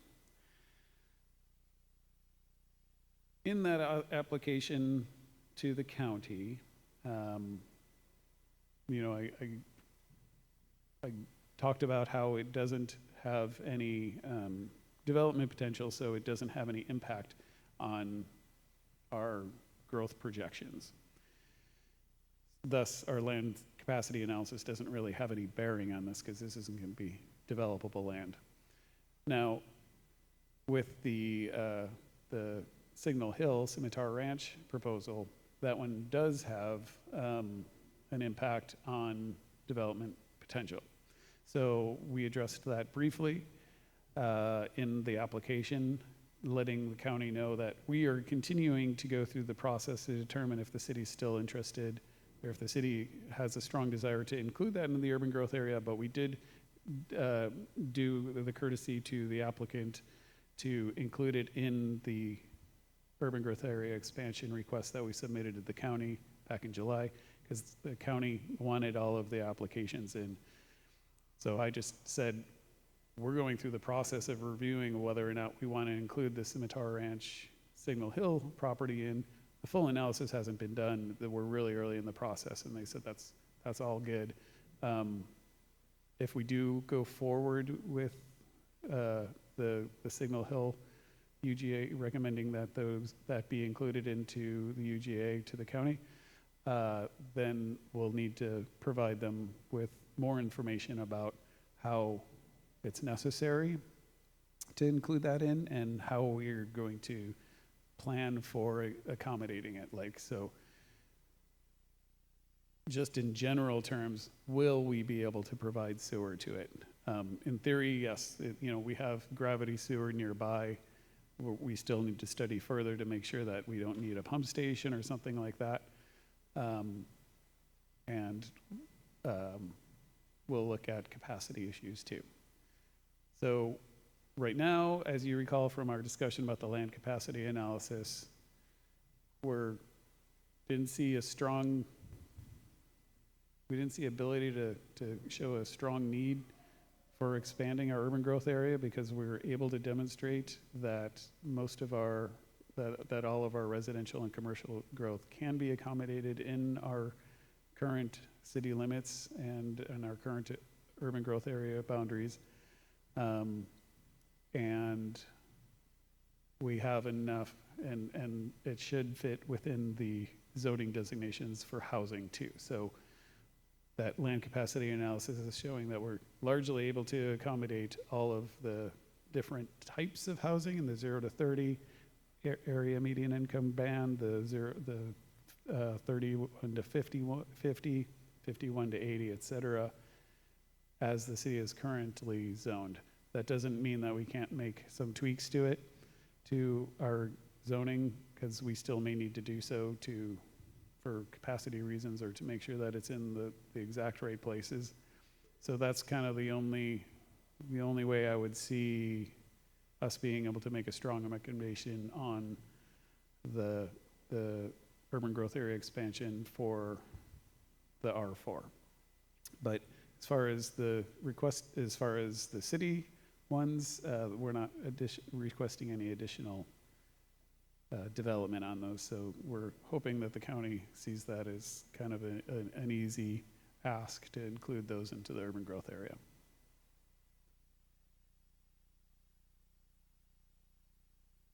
And that's all I have to say about the city requested FLUM amendments.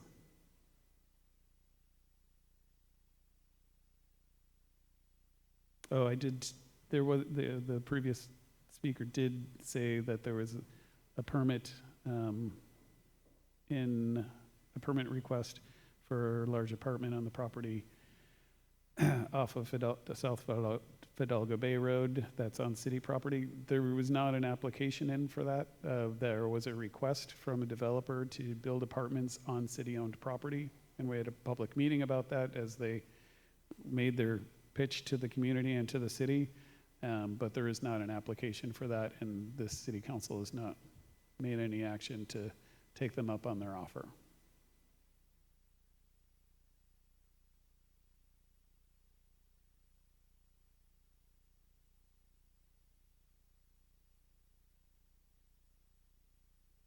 Any questions? Thank you, Mr. Coleman. Look like you have more to tell us. Pardon? It looks like you have more to tell us. Or, No, not on these are kind of an easy ask. Okay. Questions from commissioners? No questions. From the audience, questions? No. Okay. Thank you very much.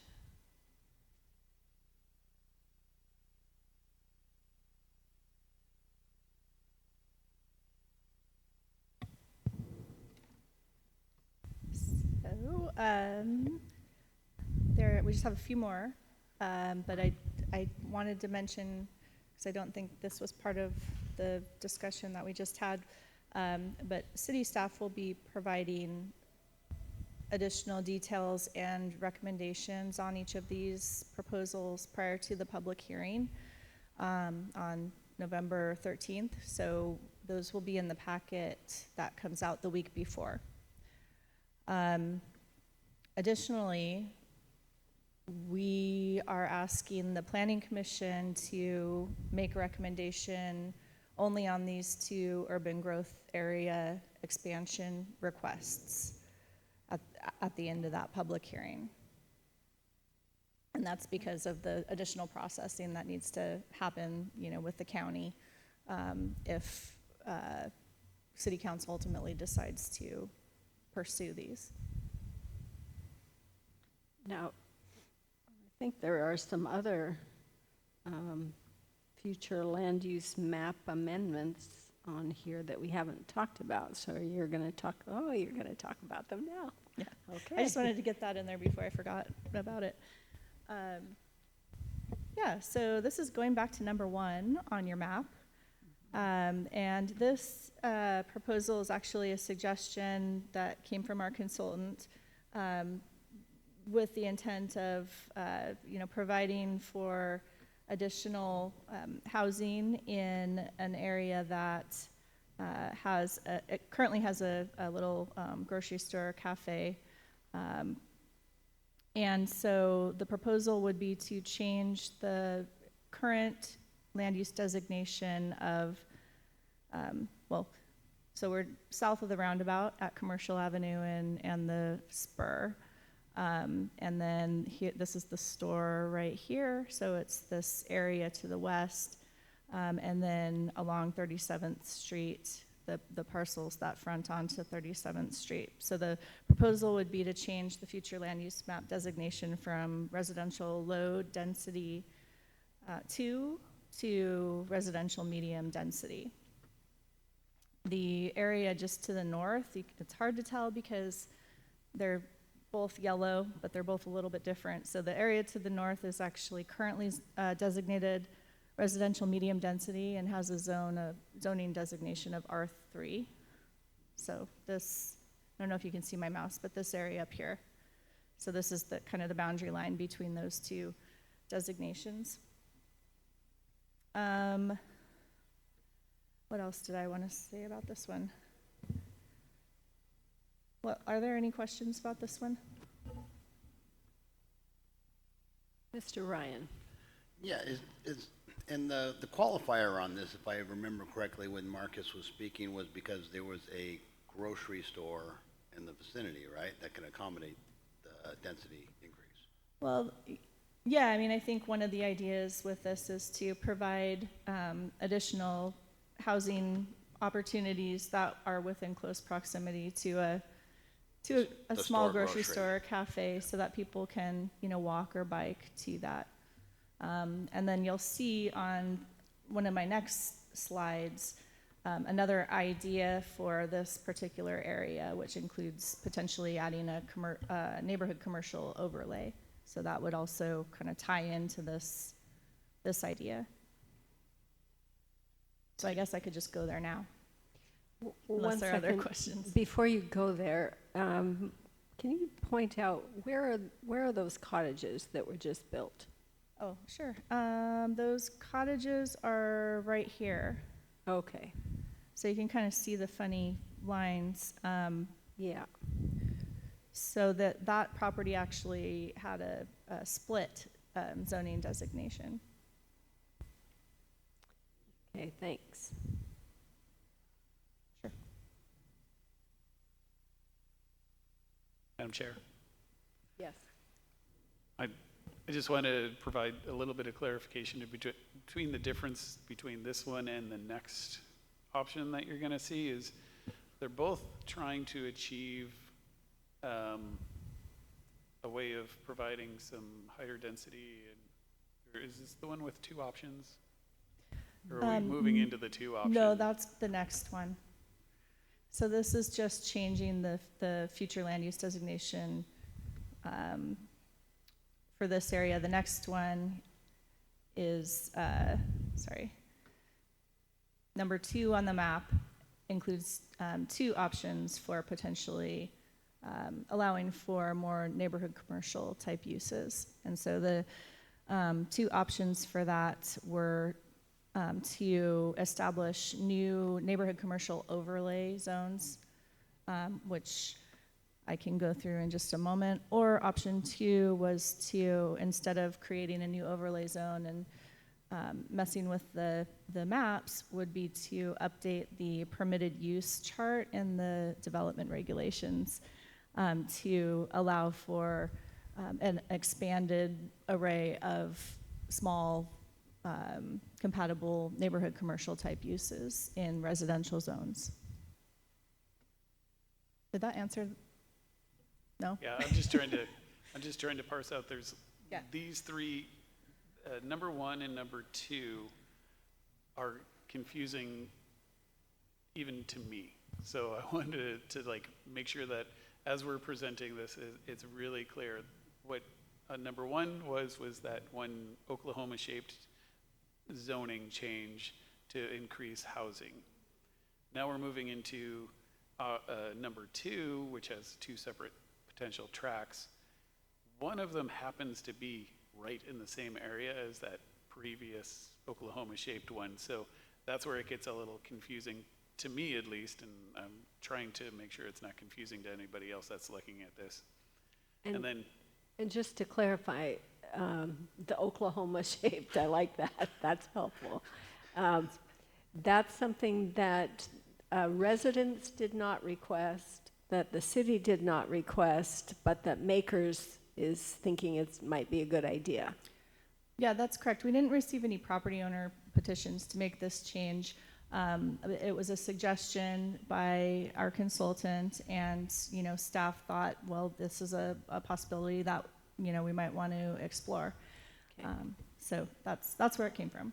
Okay. and Do we we did specifically ask the people in Oklahoma whether they're okay with the change because, increasing the density all around them? So we did actually mail notices to all the people to all the property owners of property within that specific area to let them know that this was a proposal. What kind of response, or did you get any response to that? I've talked to a few folks, not about this particular proposal to increase housing, but the neighborhood commercial proposal, which is just incorporates part of that area plus a little bit to the north. Oh, so none of the residents complained about the density change? Well, I mean, not yet. Okay. But there's still a lot of time to comment and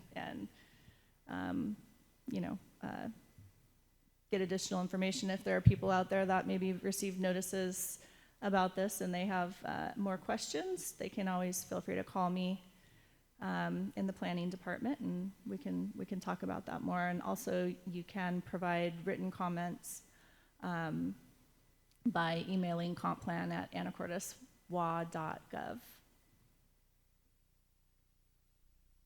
And if I could chime in one more time as we move on to number 2, moving away from Oklahoma. Now, this was spurred on, as Libby said, by an interest in providing some small commercial in existing residential areas, things like the store in Hanks, to figure out if there's a way to allow more of that a little easier. And so there's 2 potential paths, and Libby's going to describe. One potential path is actually changing zoning and creating an overlay in these 4 areas. Or the other option is to not create these overlays, but to change what's allowed in the zones outright. Just making changes to the zoning designation permitted uses. So those are two entirely different ways to do it, and confusing because we're talking about land use, future land use map changes, whereas one of these actually would make no changes to the future land use map.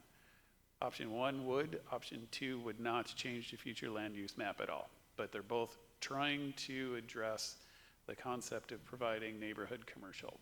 And so I'll let Libby finish, sorry.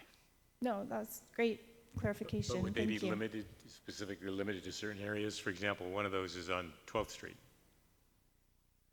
Right. So those uses, the other uses would limit it to some description of how many blocks around that yellow circle. So with the option 1, if it's determined that there's an option that the Planning Commission wants to explore that we want to move forward with, would create those overlay zones on the future land use map.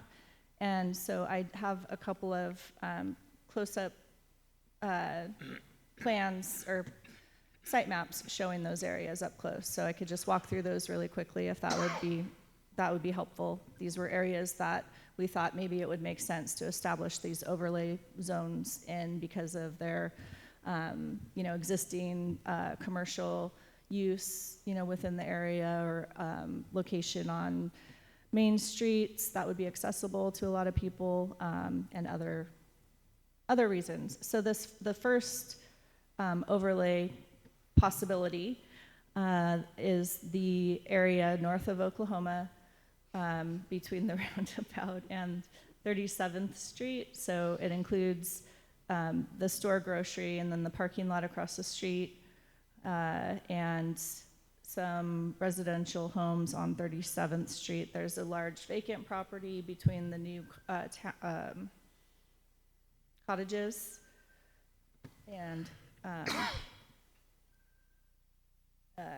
yeah, so that was one area where we thought, well, maybe it makes sense to add some additional neighborhood commercial type uses for folks that live in that neighborhood. Hey, Libby, Yeah. could you explain what an overlay is versus Sure. regular zoning? So an overlay zone is a designation that kind of overlays or goes over the top of an existing zoning designation. So, for example, if this is kind of a split zone area, but if it all had the same zone, say R3, and we applied the neighborhood commercial overlay to this area, it would mean that all of the uses and standards that apply in the R3 zone are still allowed and apply, but then there's this extra ability to do the uses that are allowed in the neighborhood commercial overlay. And then what are we trying to accomplish by doing this? So we're trying to accomplish creating additional amenities and places to gather within close proximity of housing in neighborhoods. And it's,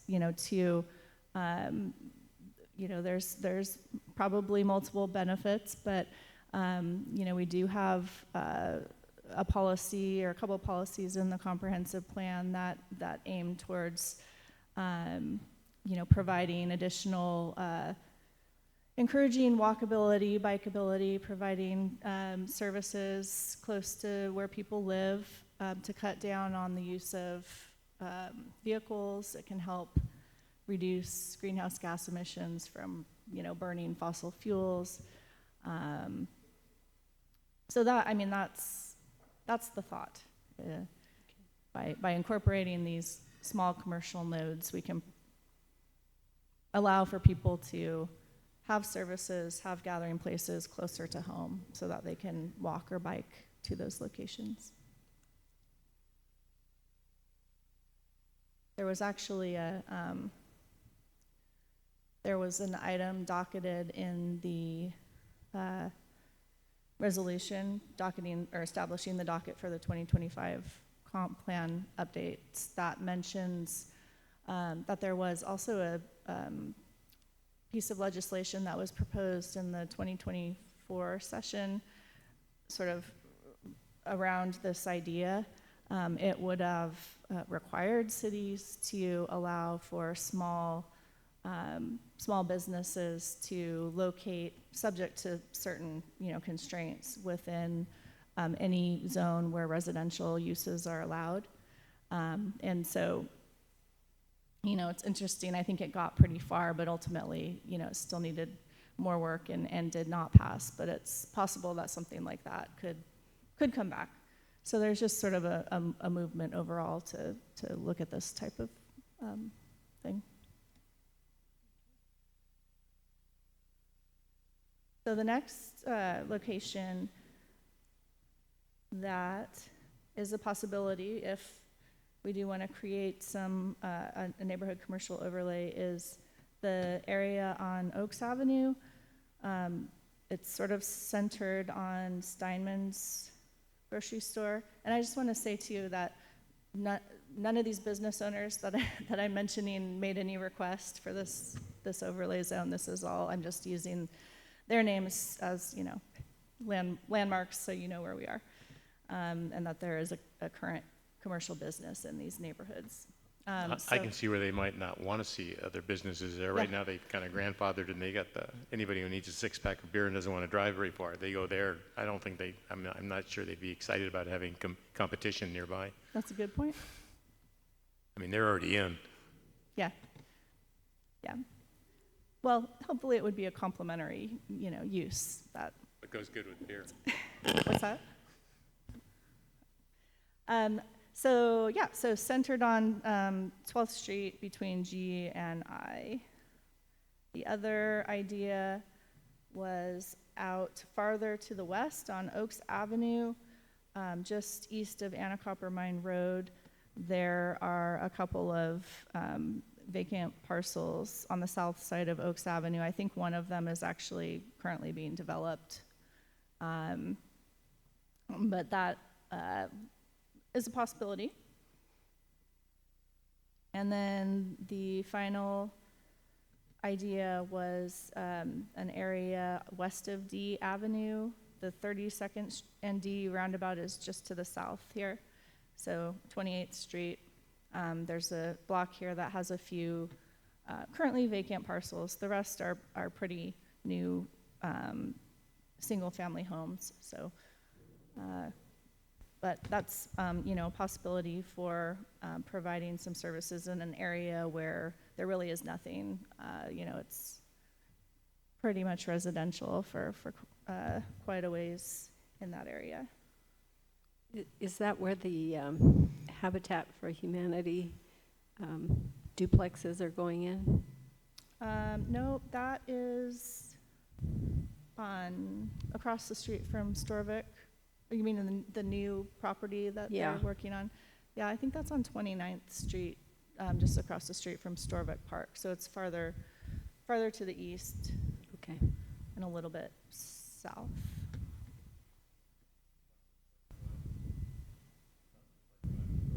Yes.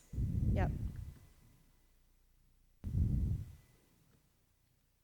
Okay, so those were the 4 ideas for locations. If we go the overlay route, the second option, as John mentioned, was not to do anything with the future land use map, not create an overlay, but instead to just update the development regulations, the permitted use tables to add some additional types of neighborhood commercial uses to the allowed permitted uses in these residential zones. So you can see right now, as an example, neighborhood grocery stores are actually permitted in most of the zones. It requires a conditional use permit. And there are also some development standards that are applied to that use, including, maximum size, some spacing standards, and a definition. So it's kind of, along the same idea as this, but potentially providing for a little bit expanded types of uses. That's all I have for the presentation. My next slide is just the schedule. So are there any other questions or discussion about what the commissioners think about those ideas? Mr. Stoneman. I'm just curious now, like, kind of, real quick, maybe pros and cons of each. I mean, I don't really, understand the pitch between the 2 options, I guess. Sure. Okay. Well, I think, one of the pros of the overlay approach would be that everybody knows, exactly where to expect these types of uses, but also, people might have concerns when, their property next door to them is identified as an area where this could potentially happen. So I think just having that certainty of knowing where these areas could be. And then can you think of any other pros or cons to that idea? The development regulations one, I think, if you're adding new use types that would be allowed in residential zones, it's, unless you have very specific standards that say, like these are the types of properties that you can do this use on. I don't think we'd want to see a small neighborhood commercial business pop up like at the end of a cul-de-sac or something like that. So, like addressing what the access needs to be and things like that would be probably a good idea. But I think there's just a little bit less certainty for folks, where neighborhood commercial business could go if it's just in the development regulations. Does that help at all? Okay. Coleman. I mean, you can see right now on this chart, neighborhood grocery store is a conditional use in all of the residential areas. And then when you look at neighborhood grocery store, it's defined as small and has some parameters. It can't be over a certain size. This is exemplary of the kind of thing that you could do if you wanted to go down this road. Like maybe you would say it needs to be on a local collector street or arterial street or something, to avoid, we can identify what are our concerns about allowing something like this. And, we probably don't want it 6 houses down in the middle of a block. That I don't know why someone would really want to put a commercial, something like that there. It would on a residential street, but it might make sense if it was on, one of them is D Avenue. Like there's a lot of spots on D that maybe it would make sense. It might make more sense at a corner near another arterial. I'm just throwing out ideas. You are the local experts in the town. So what would seem, well, if you wanted to go down this road, what would the parameters, what would your concerns be? And then you could just hash it out and see if there's parameters you could put on it, and we can work with you to help write something. Or if you're just not interested at all, and this is a terrible idea, you just tell us it's a terrible idea and you're not interested. Mr. Mills. My gut reaction is that I like the concept, but in real life, market forces and the economics of a business will determine what does get built. We can allow more things, but that doesn't mean they're going to happen. What we end up with might look good on paper, but not accomplish anything other than irritate the people whose zoning has got an overlay on it. I guess I agree with that. Between the two options, I would say for sure I would prefer an overlay to basically changing all the zoning in like the R2 or something like that. I'm not so sure that we need 4 different trial areas, I guess. I would call them trial areas, especially if nobody's asking for them. But I might be open to trying it in one place or a couple places maybe and see whether that does anything. I'm not so sure that it will, but that'd be my thoughts. It'd be interesting to go back and look at the history of Anacortes, and I'm not sure how many there were, but there were little corner grocery stores a long time ago all over town. For example, I think there's one on 10th and K, which is now turned into residential. I think there's one on 14th or 15th and M, which is residential. Mm-hmm. So the town had a lot of, before supermarkets, the town had those little neighborhood grocery stores, and they kind of went away. So again, everything comes back full circle, but.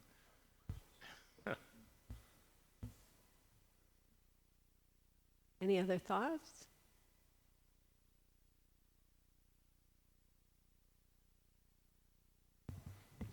Is there any additional information or analysis that might help the commission with this discussion, or a recommendation going one way or another? Mr. Ryan. Yeah, I think a little bit more feedback from not only the overlay, or, for example, you have the little Oklahoma zone, but it's not only going to affect those individuals, but at least the surrounding individuals or surrounding homes around those areas as well. More of a proponent of the commercial overlays, but still, you know, a little bit more feedback from that particular neighborhood, not, you know, the people across the street is going to affect them as well. Parking is going to be one of those things that it's going to be an impact, especially with some of our consultants going, hey, let's reduce the value of our parking numbers, but now we want to increase the amount of activity. And I know it's all intended for walking purposes, but it still, we know modern day people don't do the walking that they should. And so with the parking issues and the neighbors. Mr. Courier? I'd just be curious too if there are any examples that we're aware of in the other cities that have gone either route. That would be kind of helpful information. Mr. Coleman? Close. Sorry, Stoneman. That's okay. Sorry, Mr. No, Stoneman. I was just going to actually comment to you for Libby, though, also that I think I'm kind of hearing and seeing head nods on everybody that some type of version with the overlays, when you're looking at where to go. I think that's what I'm hearing everybody leaning towards, maybe if not exactly, you know, what you proposed in option one, but, you know, something along those lines. Well, for me, for example, the two that you showed along 12th, which is the route to get to the ferries, there's already traffic there. And would that impact the traffic that's coming and going with the ferries?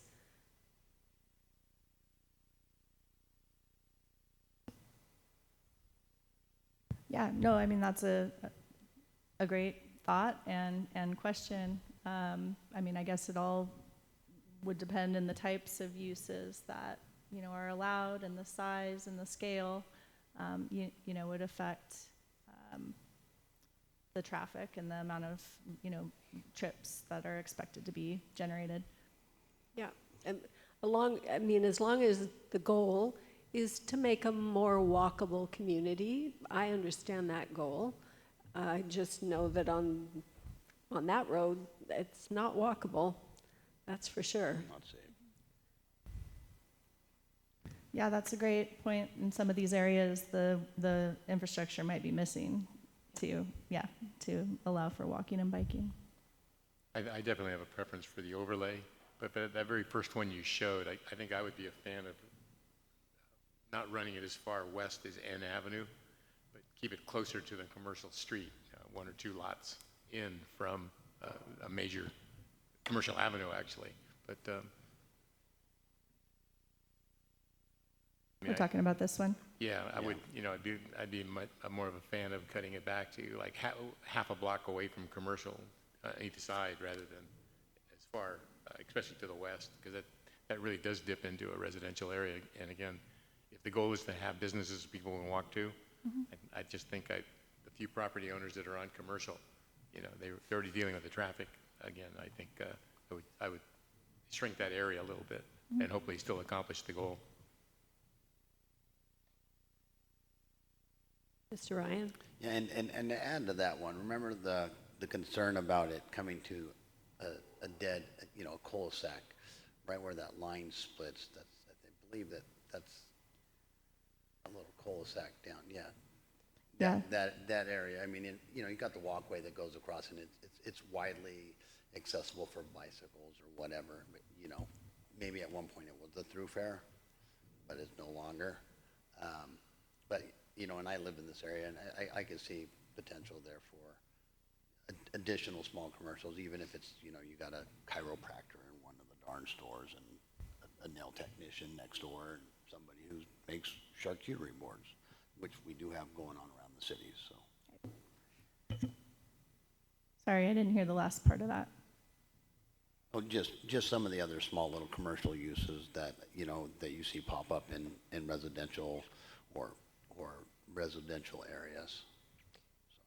So, Mr. Ryan, you're saying that you would also use that area as an overlay, but shrink it also? Is that what you're saying? As far as if we're trying to avoid the cul-de-sac that one area coming down 36 right there, because that is kind of it's a non-thoroughfare for vehicles. Yeah, right, so this is a dead end. Yeah, Mhm. it doesn't go through to the roundabout. I was thinking that possibly this was, yeah, this is vacant here. Maybe it was, the thought was this could be, divided and maybe this included as part of a larger site. But yeah, that's something that we can look at. Does it really make sense to include those? Well, and also, at any time they can request, right, conditional use or propose. So if it's working out and they say, hey, I'm next door to that, could I get a permit to do so? Is that Yeah. potential? Yeah. I mean, that's true. That's neighborhood grocery is currently allowed with a conditional use permit. I don't know how many people are wanting to do that use, but are, scared off by the conditional use permit requirement. I know that down by we talked to a few people at the permit counter about the property close to the Guimas Island ferry terminal that's currently a house, but I think it was at some point in its past some sort of retail small grocery. I can't remember exactly what it was, but it was a commercial use that's since been converted to a residence. But there's been some interest by people about what could possibly be done there. But currently, I think, yeah, the conditional use permit was an obstacle, among others, I'm sure, for that site. So I'm happy to kind of, thank you for the feedback. I think it gives us a little bit more direction to kind of refine this and bring something back to you in the coming weeks. Are there anything else you want to talk about on that topic for now? No? Okay. Yeah, and so the last slide that I had was just our schedule moving forward. And we will have as I mentioned, a public hearing on the 13th. And then next week, we have another meeting. And at that meeting, the plan is to kind of follow up on some of the outstanding land use and housing policy updates that you all had questions about, and I agreed to bring back additional information on. And then also the housing action plan strategies discussion we're hoping to have at that meeting. And staff would be providing some recommendations in the packet for that discussion as well. Thank you very much. So that puts us to item 5B, countywide planning policies, 2025 comprehensive plan update.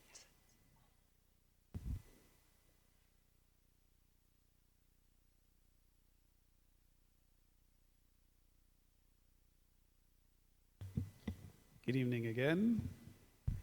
So hopefully you had a chance to read the agenda bill with this, because I was able to describe in it, in that agenda bill, the process by which Skagit County goes through a collaborative process to make decisions about long-range planning. And so that's the SCOG, Skagit Council of Governments, is a non-governmental agency that does our transportation planning, but we also have through them our Growth Management Act planning. So whenever we're talking about regional issues related to our periodic updates to the comprehensive plan, we meet regularly through SCOG in our subcommittees. So the planners, as I described, are the technical advisory committee, and then the mayors and the commissioners at the county level are the steering committee.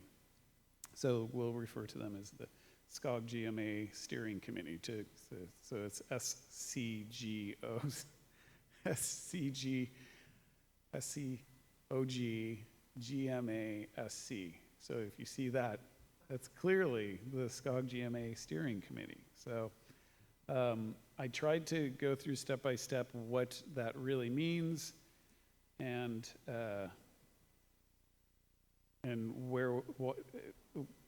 how that process works. The long and short of it is we need to work together to come up with our countywide planning policies. The countywide planning policies are the county's guiding policies for our regional planning efforts. They, as described in the memo, the technical advisory committee, which is the planners group, we went through this and made updates to it with the help of SCOG staff to update it to make sure that it's meeting all of the new GMA requirements. So most of the changes that are proposed in here are really just reactive in not reactive to new rules that have come in the past 10 years, and they're not like guiding policies that we thought, well, we'd like to make changes to do this or that. There were no big ideas that the planners group had to make changes to it. It was just reactionary. Also built into here is the allocation tables that we've talked about for our population and employment growth, and then the housing also. So those allocations are adopted into here. You can see on the screen right now. Here, I better share that on Zoom.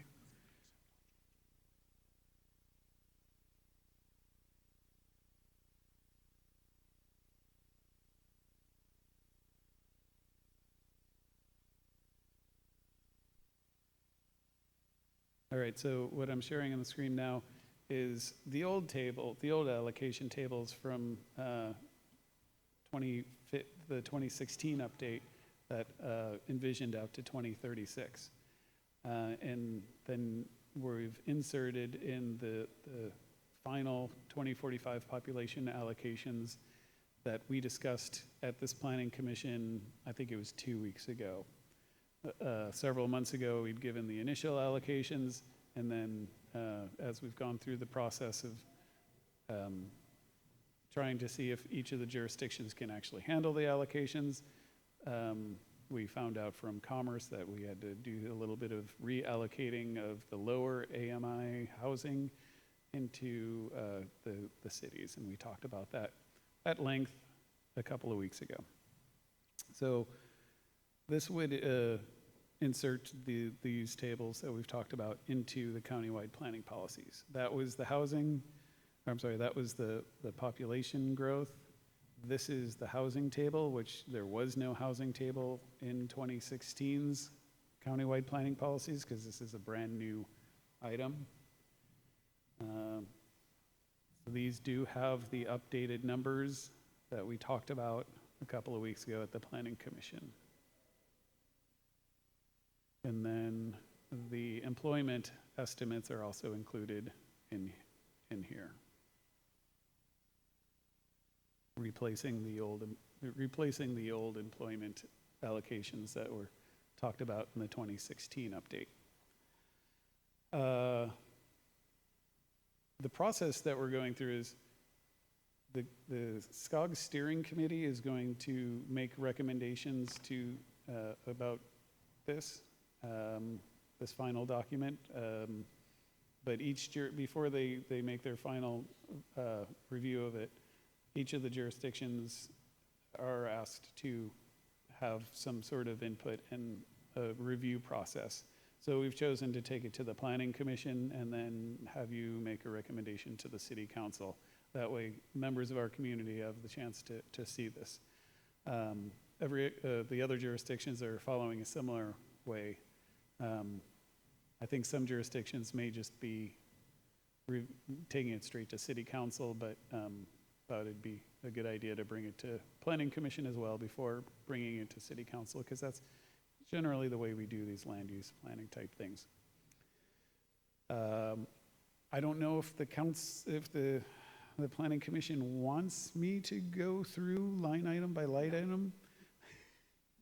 I hope you've had a chance to go through it. I move that Mr. Coleman not go through everything line by line. The big changes to this one from the last one, aside from a lot of, new stuff that, as the planning commission is well aware, there's been several GMA additions that have required us to address housing and climate. So a lot of those regulations have been addressed now in here. And then, of course, these population and employment and housing tables have been updated. And you've had plenty of opportunity to see those, so there's nothing new on these tables. So what we're asking tonight is for you to recommend that the city council approve these. On the agenda bill, there is a recommended motion. I'm not suggesting to rush you along, but when you do get to that, what we're asking for is you to make a motion similar to that, so we can move it on to the city council. Questions, Mr. Mills? Madam Chairman, in spite of the hour, I did read the document and have a few things that I would like to throw out for consideration. First couple are strictly technical, potential technical corrections. On page 288 of our packet, I think there's a grammatical or punctuation problem in paragraph 1.4. Urban growth areas shall include green belts, comma, green space, open space.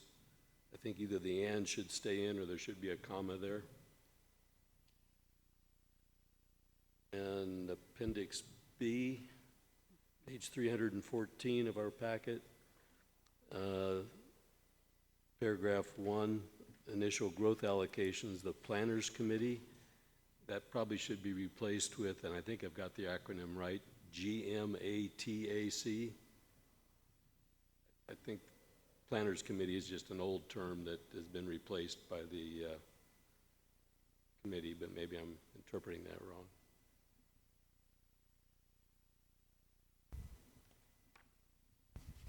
You got the acronym right. What section was that? That was an appendix? In Appendix B, Section 1, first sentence. Okay, great. Thank you. I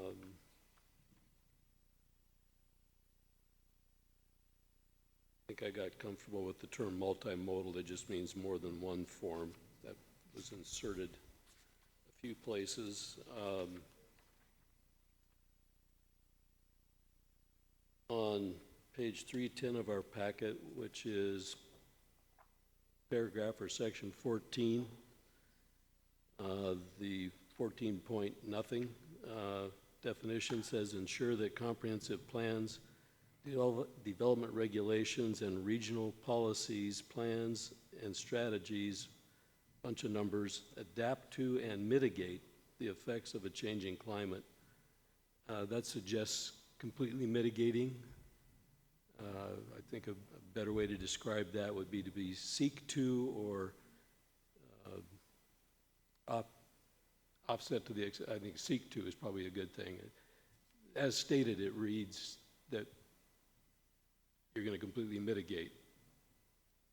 That'd be a wonderful goal, but to dictate that you're going to accomplish it is probably a challenge.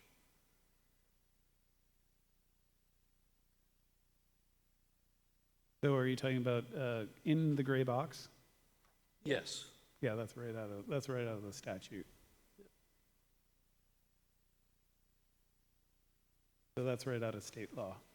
Say pardon? That's right out of state law. We copied and pasted that out of state law. Wow. I'm pretty sure. I wish us luck.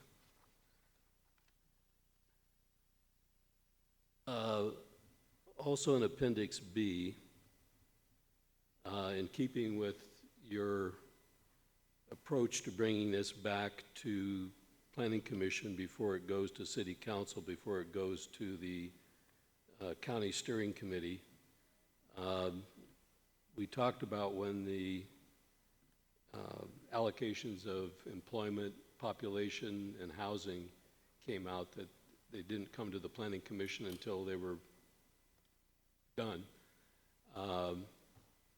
I would suggest that we consider asking that there be inserted into paragraph or section 1 a step wherein the process would include a stop with the city council and or the planning commission before the planners committee / GMATAC provides it to the steering committee. That would be a process very similar to what we're going through here tonight with these proposed changes. And it would allow the commission, and I don't think the city council was involved previously, so I would say and or the city council would have an opportunity to review and comment before it goes from the planning committee, and the new name being the GMATAC, to the county steering committee. I'm not sure I stated that well. Did anybody follow me? Yeah, I see exactly where you're at. The rub on this one is this is based on the countywide framework agreement, and that's the way the framework agreement is written, and that's a document adopted by all of the jurisdictions that very specifically lay out how this process works. So this one, so what you're recommending might be a change to that framework agreement, which would be a whole different thing. And honestly, that framework has worked really well. The whole reason that we have this framework, as I think I described in the memo, was communities didn't necessarily get along before the framework agreement, and the county was perceived by the cities to just tell the cities what to do. So it was a good process to go through to get everybody to agree on a process. But here we are going through the wording changes to the process that's coming before the Planning Commission and the City Council. And from a consistency standpoint, it's nice that you brought it to us, but from a consistency on the process, if we're going to be involved in commenting on the wording of the procedures, then I don't see why we couldn't be involved in the review of the actions resulting from those procedures. It goes back to my comment. I think it was my first commission meeting that I attended, and lo and behold, the allocations were already done and were being presented to us for information rather than for comment. And I just would like to see, and maybe this isn't the vehicle for it, but to get in place that 10 years from now, we do get an opportunity to comment before it goes and gets approved by the steering committee.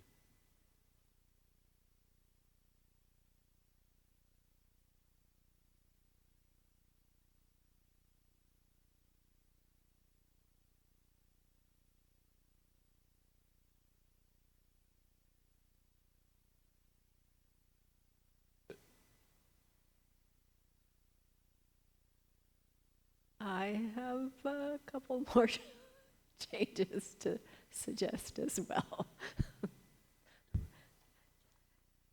Going to be fast, if I can find my place.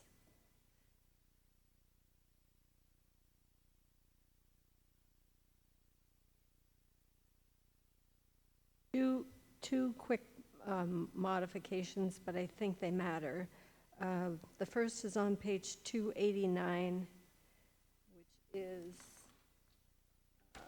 section 1.8 and 1.9.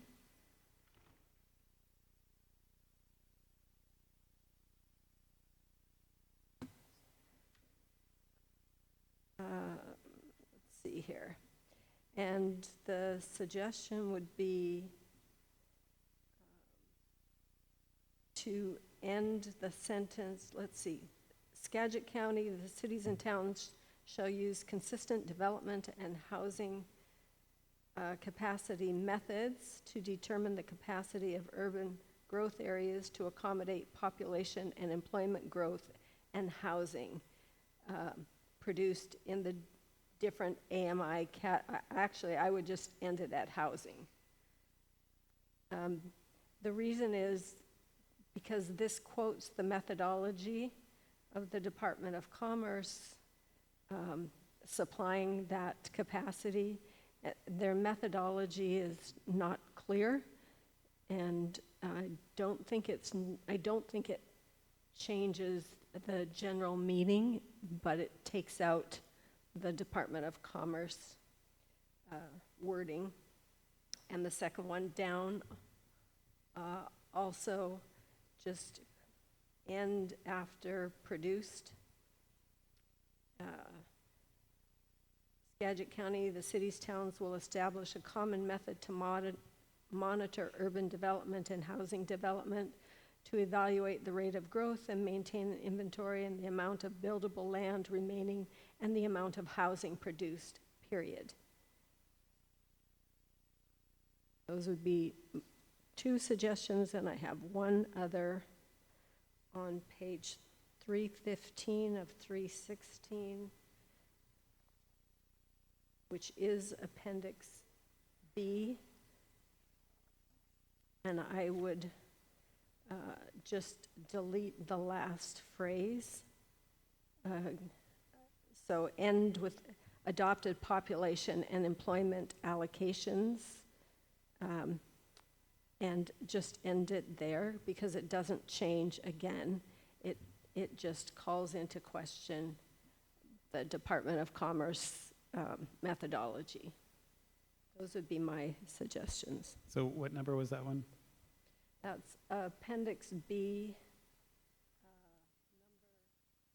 number 1, number 3C on page 315. It starts with the GMASC shall review and recommend to the board. That one. Just end after allocation.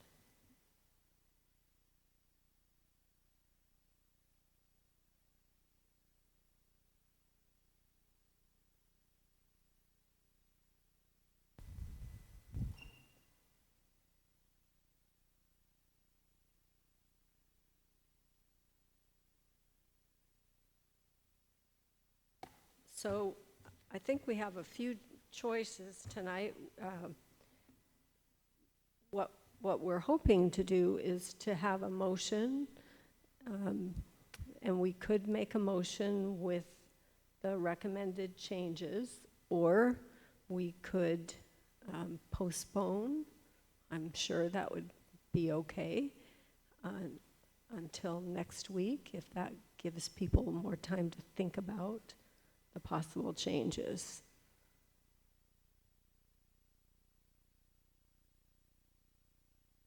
I mean, I think we can press ahead. I'll make the motion if you'd like. Okay, what would you like? What would your motion be? I would move that we submit that document to the City Council with the changes as recommended.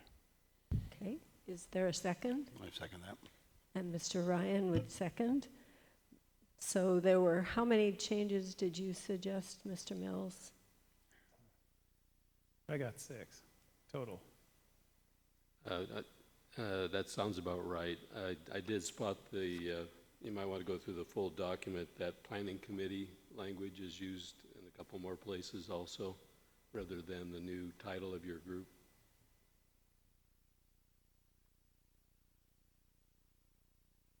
And 3 changes that I would add. So we have a motion and a second. Are there any other discussions? Is there any more discussion? If not, all those, I guess we don't have to do a roll call, do we? We can just,